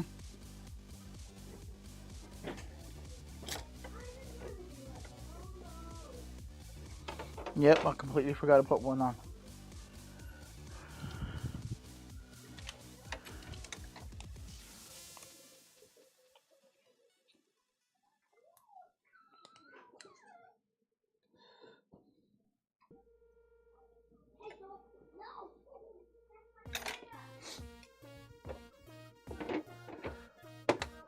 There we go.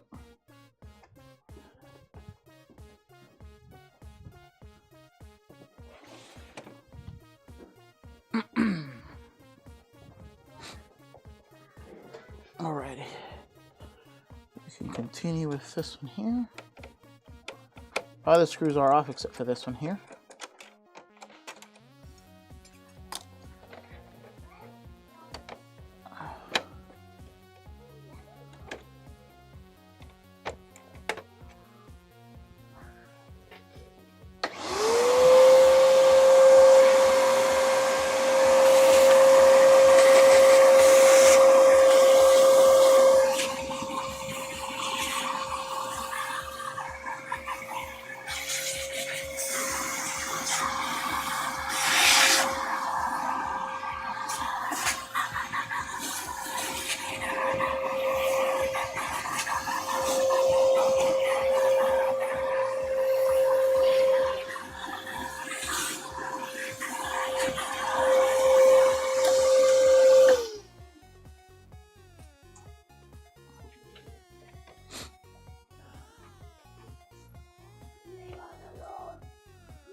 Alright, give me a second. I think I'm about to get my little kids to calm down for a little bit. Give me a second.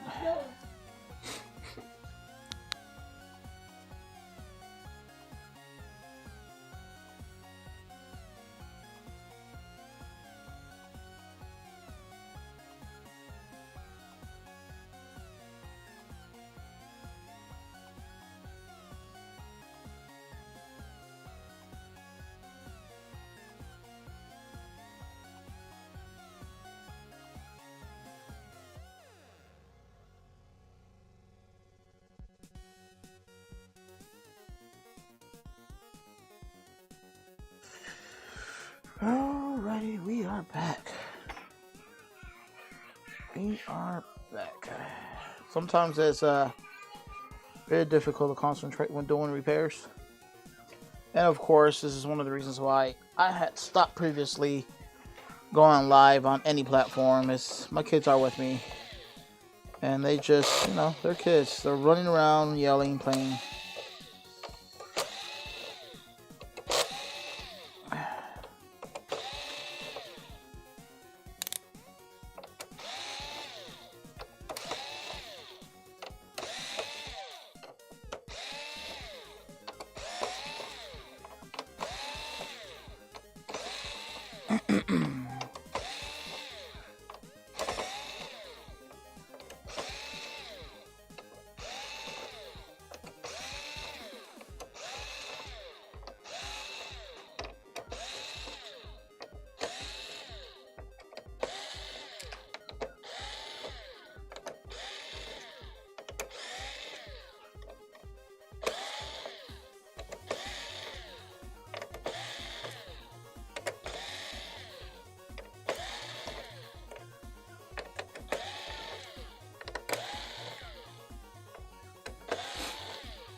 Man, our milling's screwed off.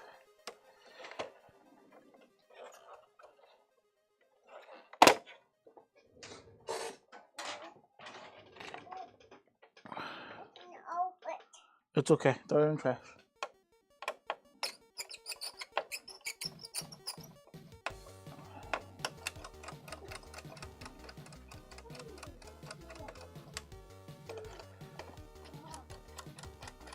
So this is the one that's potentially the HDMI or a video encoder.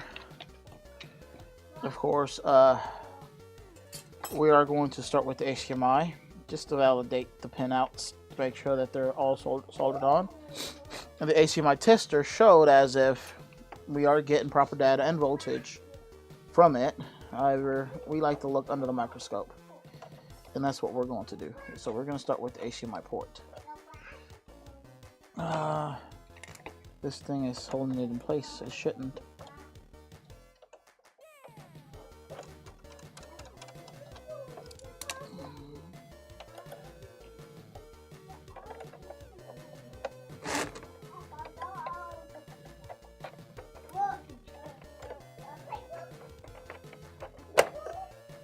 There you go. This one doesn't necessarily have a heatsink. It has a line going across it though. Same line going across it here. You can tell it actually fell because that liquid metal went straight down. Alright, so let's check our HDMI header.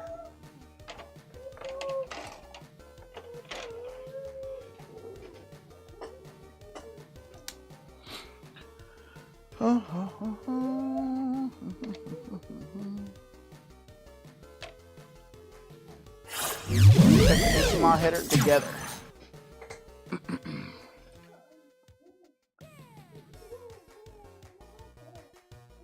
Oh yeah, you can tell the issue is actually the HDMI. You can tell it's the HDMI because look at this. That pin right there is loose. That one's loose. Loose. Loose. Loose. Loose. and loose. You got 1, 2, 1, 2, 3, 4, 5, 6, 7, 8, 9 traces are loose. So you can certainly tell that the issue is going to be the HDMI again. We don't want to replace anything that we don't have to. So more than likely, the issue with this one is only the HDMI. So we're going to go ahead and, although I could probably just solder that HDMI port on there. I don't like that style of HDMI port. That style of HDMI port, it's not reliable. So we're just going to remove it and solder our own, which is the HDMI port that was being used for revision 3, I believe, of the PlayStation 5s. Now, let me grab an HDMI port.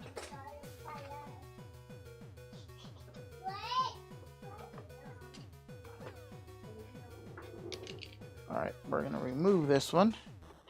We're going to use the same process as before.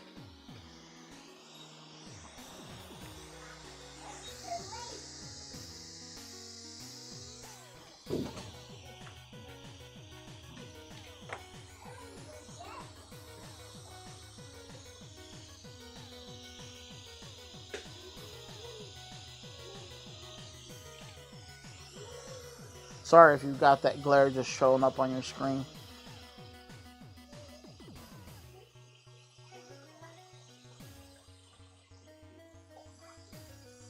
So what I'm doing here is just heating it up from the bottom. Eventually the solder is just going to melt again.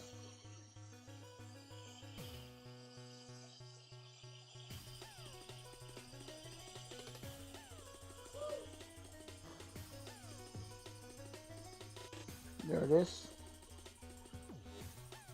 Loose. And remove it.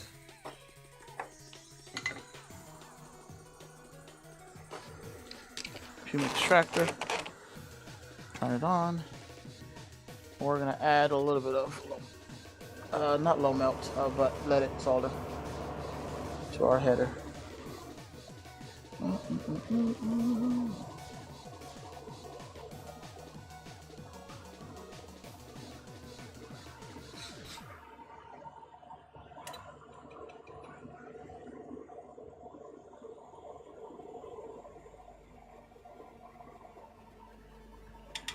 Okay, my hot iron's getting hot.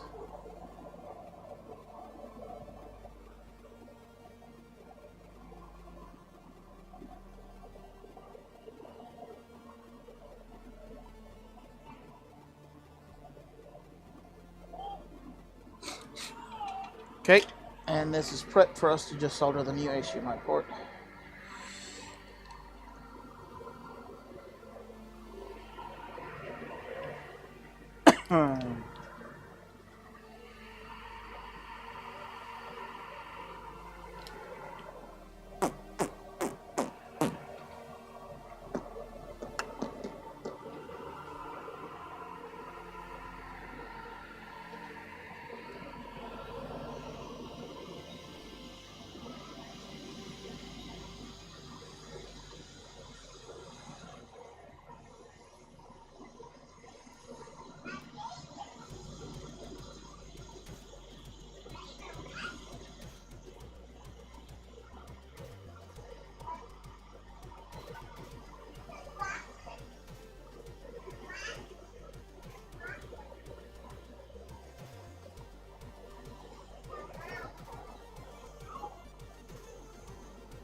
go. It's cleaned.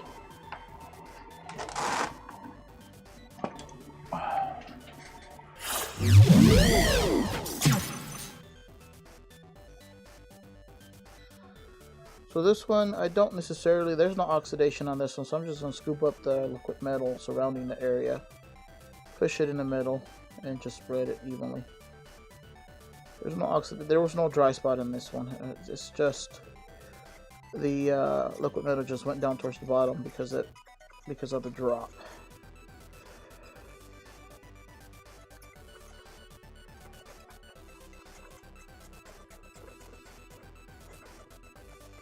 Well, hold on. That area that looks like it dropped, for whatever reason, it's not taking in any liquid metal.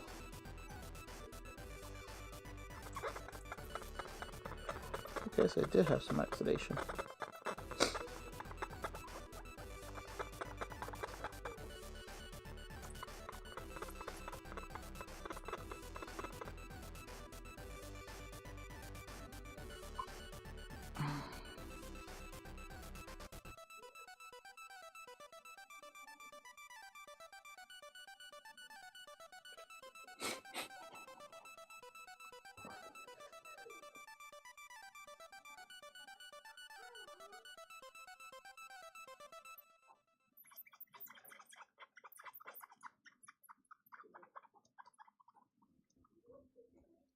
Sorry about that, y'all. I was holding the actual board itself.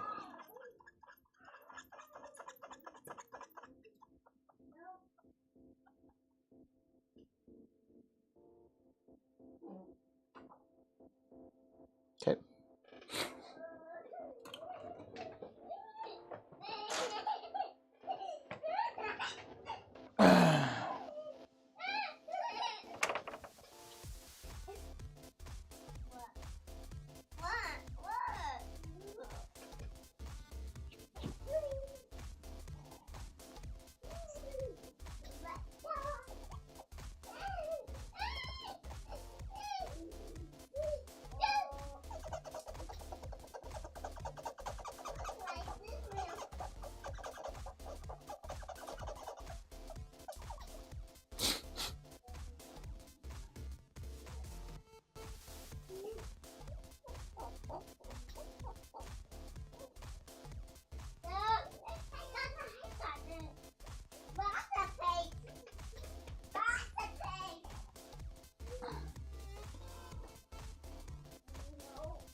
All right, let's go ahead and test real quick before we put the rest of the stuff together.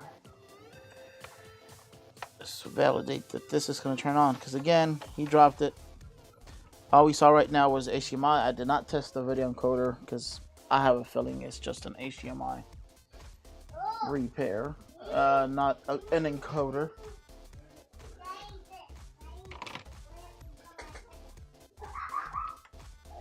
It is powering on now.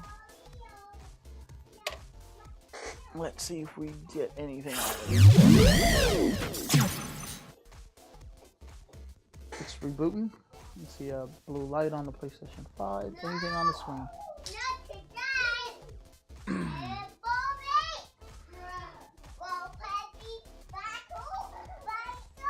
And there it is. It is displaying normally. No lines, no nothing coming across, which is what we're looking for.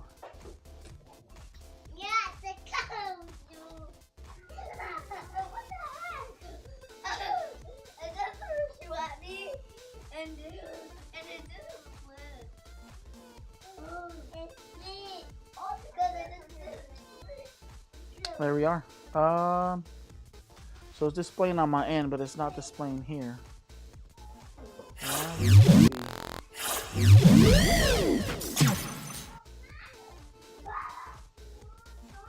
It is displaying on my TV, however. I am unsure why it's not displaying on here, though.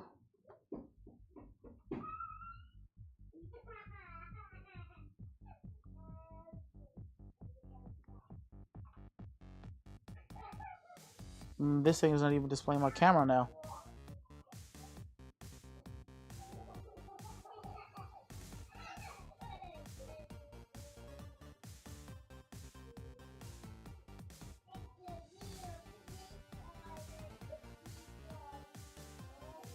I'm thinking this thing probably gave out.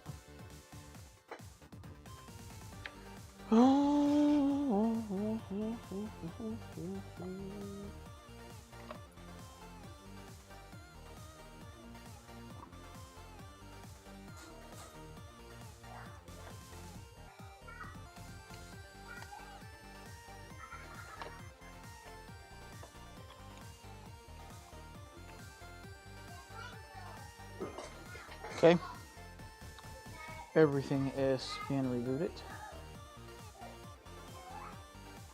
except for the application itself. It's back on over here, but nothing over here. Okay. FaceTime.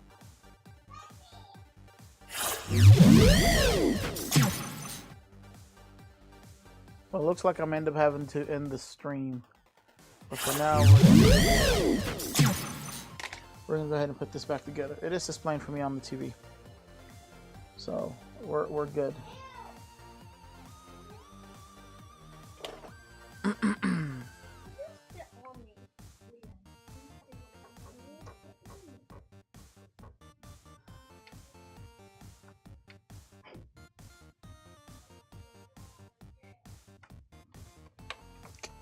Let's go ahead and put it together.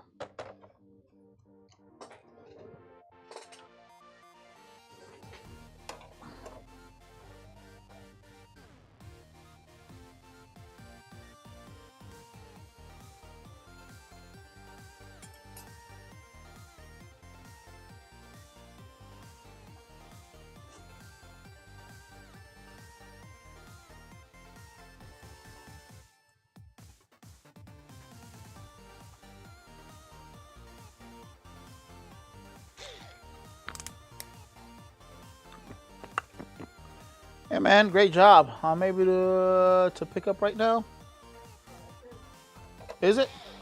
Yeah, you most definitely can. It should take me like maybe 15 minutes or so. 10-15 minutes. I should have it ready for you. Just got a few more screws to put on. It'll be ready for you to pick up. How do you know it's this? Oh, yeah? Oh, okay.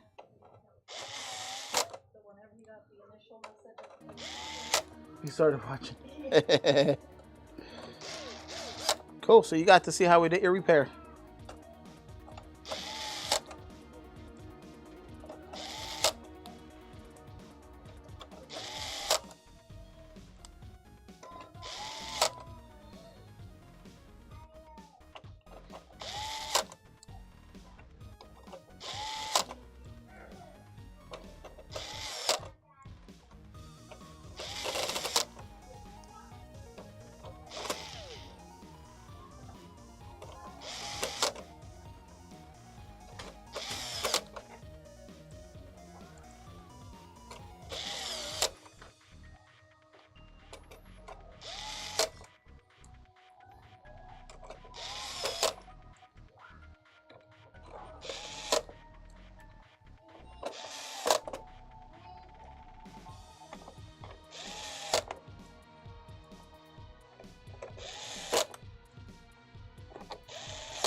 What are we listening to? What is this music?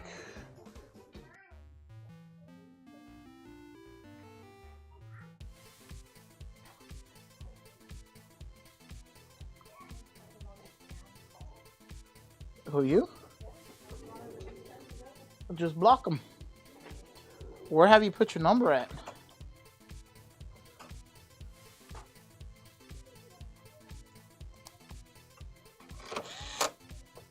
I don't get that many spam calls.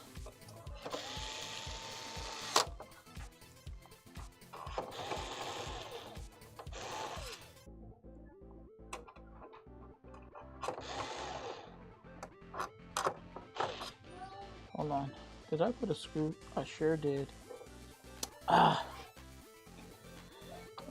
I forgot this is the digital version.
Alrighty.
Alrighty. We're going to test one more time. Gonna make sure it's going to display on our TV. It may not display here, so I'm not even going to put it on there. That's because of my equipment. Potentially needs to be rebooted. My PC. Alright, it's turning it on here. Let's see if it'll display. Yeah, my kids are here with me, y'all.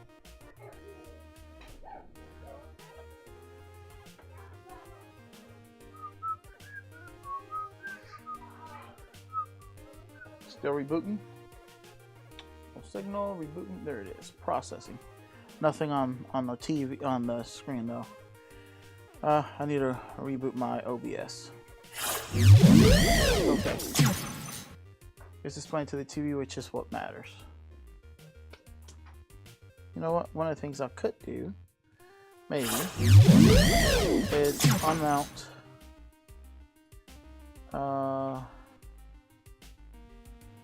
That, put that instead. Close it, and then go back in here and remount it, maybe? No, still did not work. I tried. Okay. Let's go ahead and turn it off. And we're going to close out the ticket, and customer's probably on his way already, so.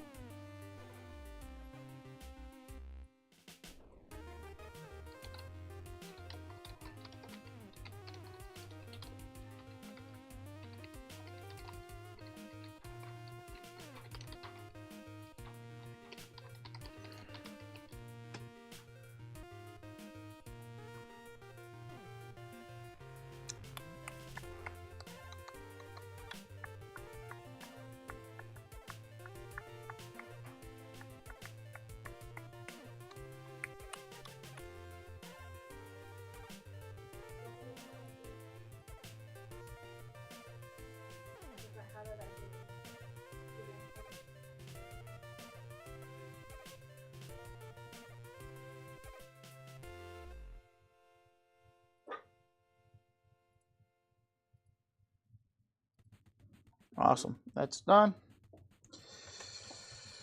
Alrighty. We got another PlayStation?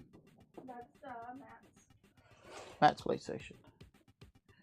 Should I? I wasn't quite sure it was for sure HDMI.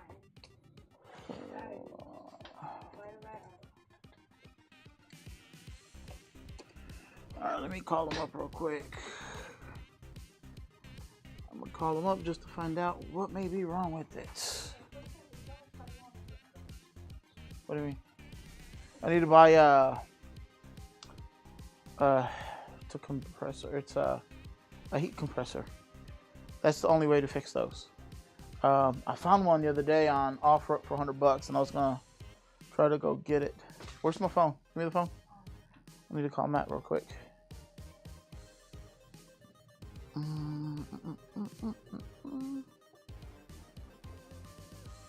Oh yeah.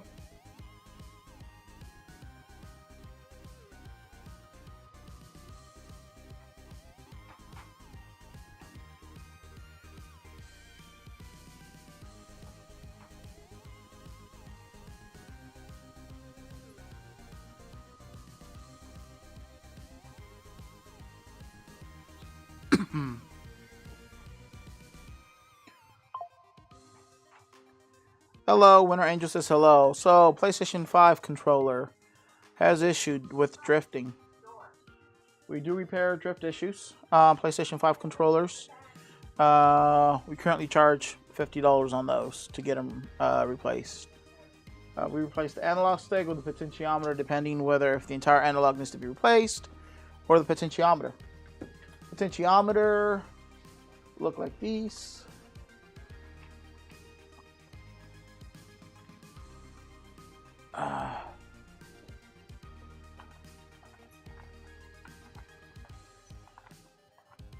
So I'm going to show you both real quick. Let me go ahead and do a big view here for face cam. So these here are what are known as analog sticks. those right there are the analog sticks. However, these here are called potentiometers.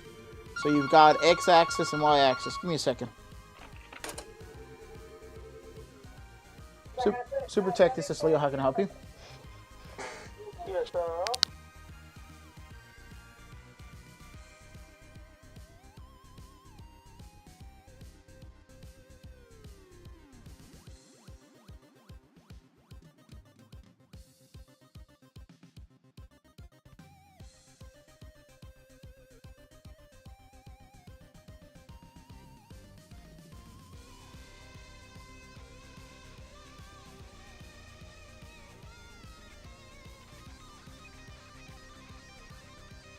All right, sorry about that. All right, so these are what are known as potentiometers right there. We've got an x-axis and a y-axis potentiometer.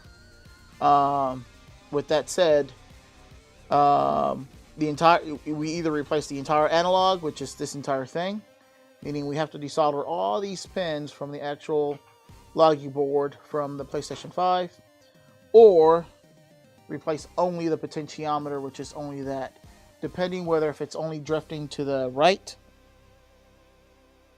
or to the left, side to side, be on the x-axis, or y-axis, being up and down. If it's drifting up, or drifting down.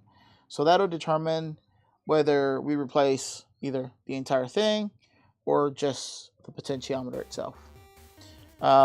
We do offer as well Hall effect analog sticks, which we have quite a few here actually. We've got some Hall effect sticks, which we can also replace with the Hall effect sticks. Now the Hall effects are magnetic versus being analog potentiometers, which these are the Hall effect sticks. What's in here is magnets versus a potentiometer. So we could replace them with this as well. If we do replace them with this, we do charge 90. Regular analogs, we charge 50 for the PlayStation 5 controller repair. $50 for buy a new one. You can buy a new one. They cost $80 for new ones. You are welcome, Winter Angel. All right, give me a second here. I'm gonna call this guy real quick.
Ladies and gentlemen, can I please have your attention?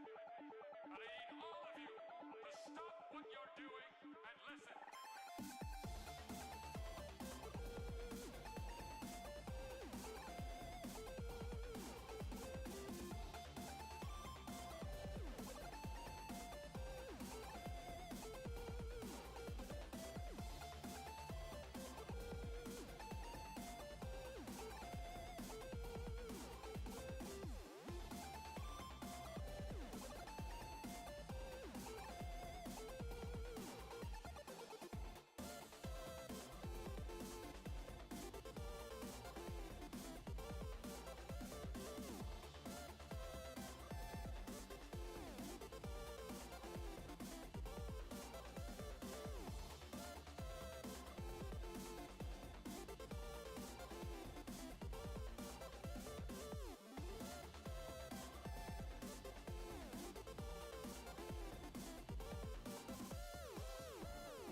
All right, sorry about that, y'all. I was talking to another business owner. He has his own shop as well. And I was getting some information with regards to this one, what was wrong with it. And he sent a couple other ones as well. Let me see, my wife needs help over here, though.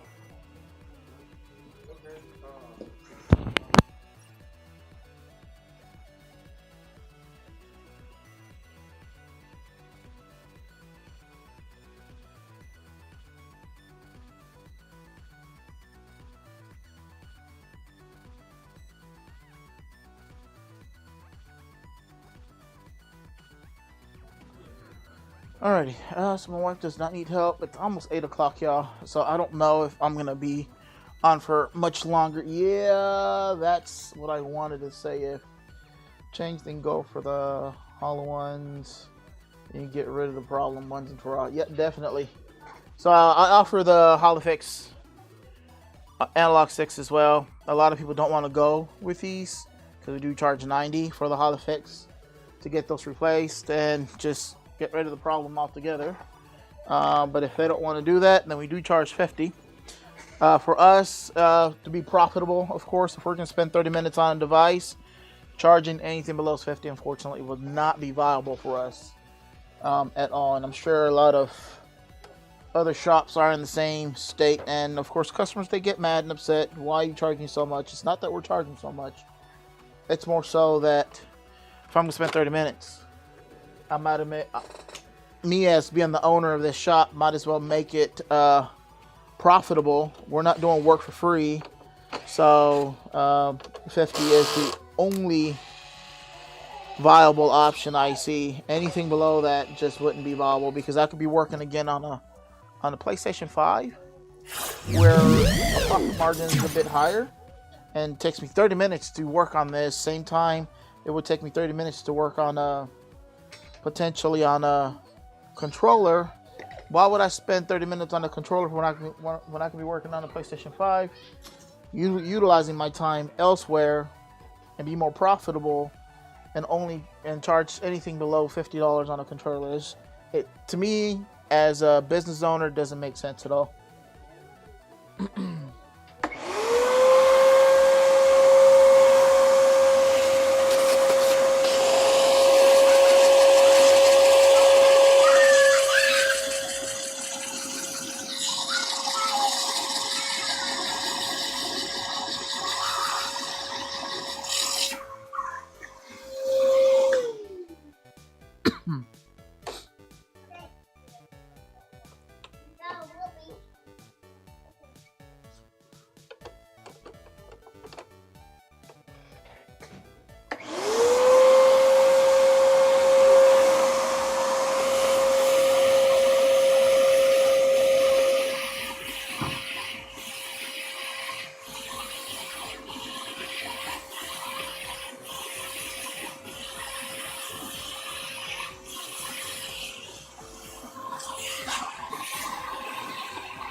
All right, so we may not finish this one because we have 10 minutes to 8 o'clock. We do leave at 8 today.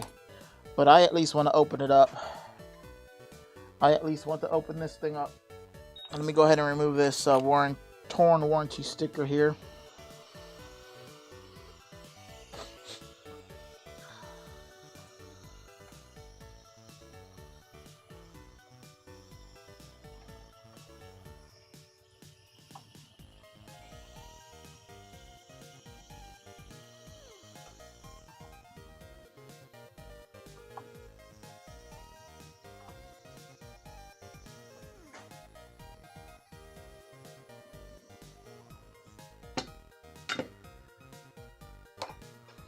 And I think I left the Game Boy Advance for tomorrow. And we are off tomorrow. Well, not off from the shop. I'm off at my other job. And so I'll be here early morning. And I'll be recording or going live on that Game Boy Advance in the morning. Or at least after I eat breakfast. I'll make breakfast first and then we'll go live. But we do have a Game Boy Advance that we will be modding tomorrow. So an IPS screen as well as battery mod and shell. Super Tech, this is Leo. How can I help you?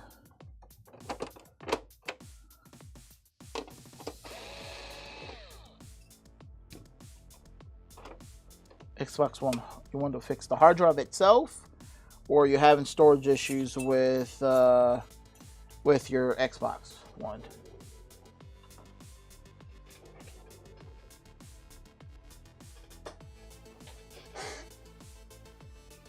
An external hard drive. So external hard drives, unfortunately, is something we don't work on. We do offer data recovery services, but we don't repair necessarily the hard drive unless it's just a power issue. Meaning that the disk itself, go ahead.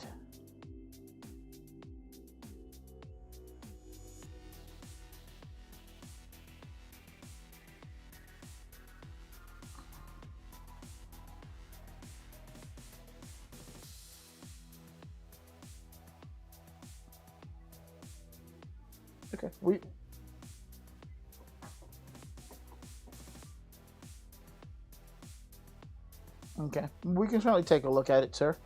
We would treat that as regular devices that we try to work on with data recovery. So data recovery, it's not the same as a standard repair, if that makes sense. Prices range of 1 terabyte. They can range between 150 upwards of 450, depending on the type of services that we're having to do data recovery. But if we're just validating voltage trails on the actual, you're looking more so at potentially being on the lower end.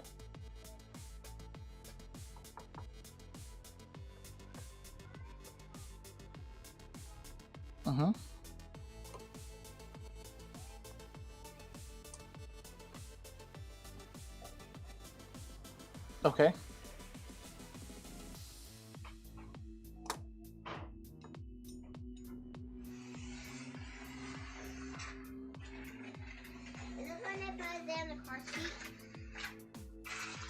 Yeah, so external, we can definitely troubleshoot the logic board, but when it comes to a corrupted or bad disk, that's something we don't work on. However, if it's something that's on the actual logic board, then yes, that's something we can certainly troubleshoot.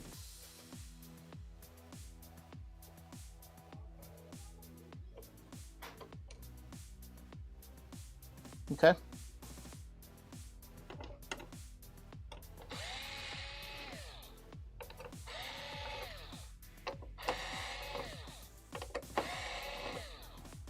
Okay.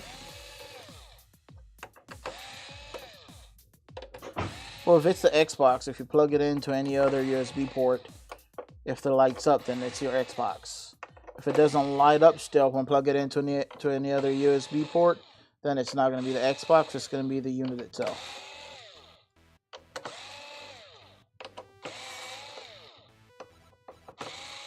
Okay. Well, we're open tomorrow from 11 to 8, as well as Friday and Saturday. So feel free to stop by anytime. We'll get you checked into our system, and we'll work on the device once we get to your ticket. Usually we try to diagnose either same day, if not next day. All right. Thank you, sir.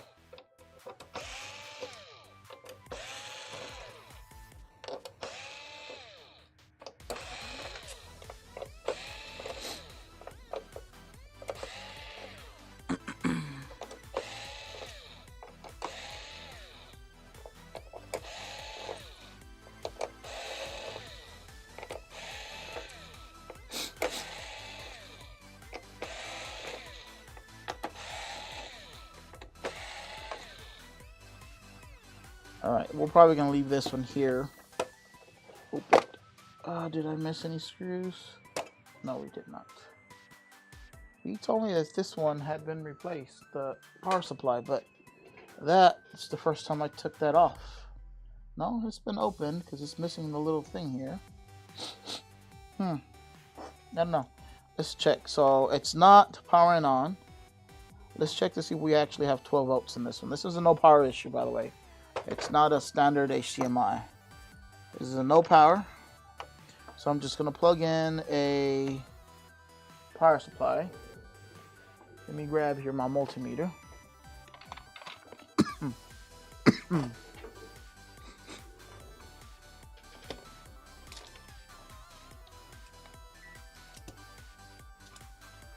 Okay, multimeter. And we're going to check our voltage rail. This is our 12 volt voltage rail. So that's going to be the first voltage rail we're going to test. Make sure we have 12 volts coming in. And we do. We do have 12 volts coming in. Let's see. Over here, we're going to put that probe ground, which should be the other way around actually. This probe ground, and then we're going to check to see if we have our 5 volts, and we do. And over here we should have 3.2 volts. We do. And over here we should also have 3.2, 3.3 volts, and we do. And then we have fuse F7002, should be 5 volts going in and 5 volts coming out. Then we have a voltage regulator, which then converts that to 3.3 volts, and it does. So voltage coming in here, it's good. I'm going to check my south bridge. Now when I press the power button here, it's not doing nothing at all. Of course it's unplugged right now. South bridge, more than likely it's gonna be a south bridge issue for this one. Let's see, is it shorted? Change this to continuity mode. Okay, yeah, south bridge. South bridge is dead. That's the reason why this one's not powering on.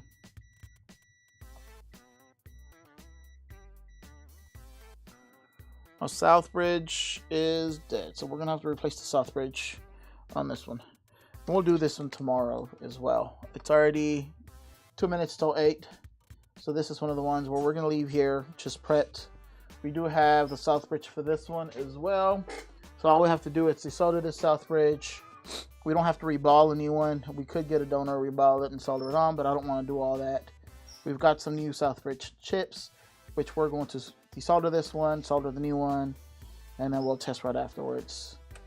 This one's also going to need an HDMI port repair though, because it looks to be split right there. So we're also going to replace the HDMI on this one. But we'll leave this one for tomorrow. Otherwise, everyone that actually joined the stream, thank you very much. We'll see what we can do about making a video out of this as well, with the tutorials that I did earlier about cleaning and how to reapply the liquid metal on the APU and such. Otherwise, yeah, we'll leave it as that. Thank you very much.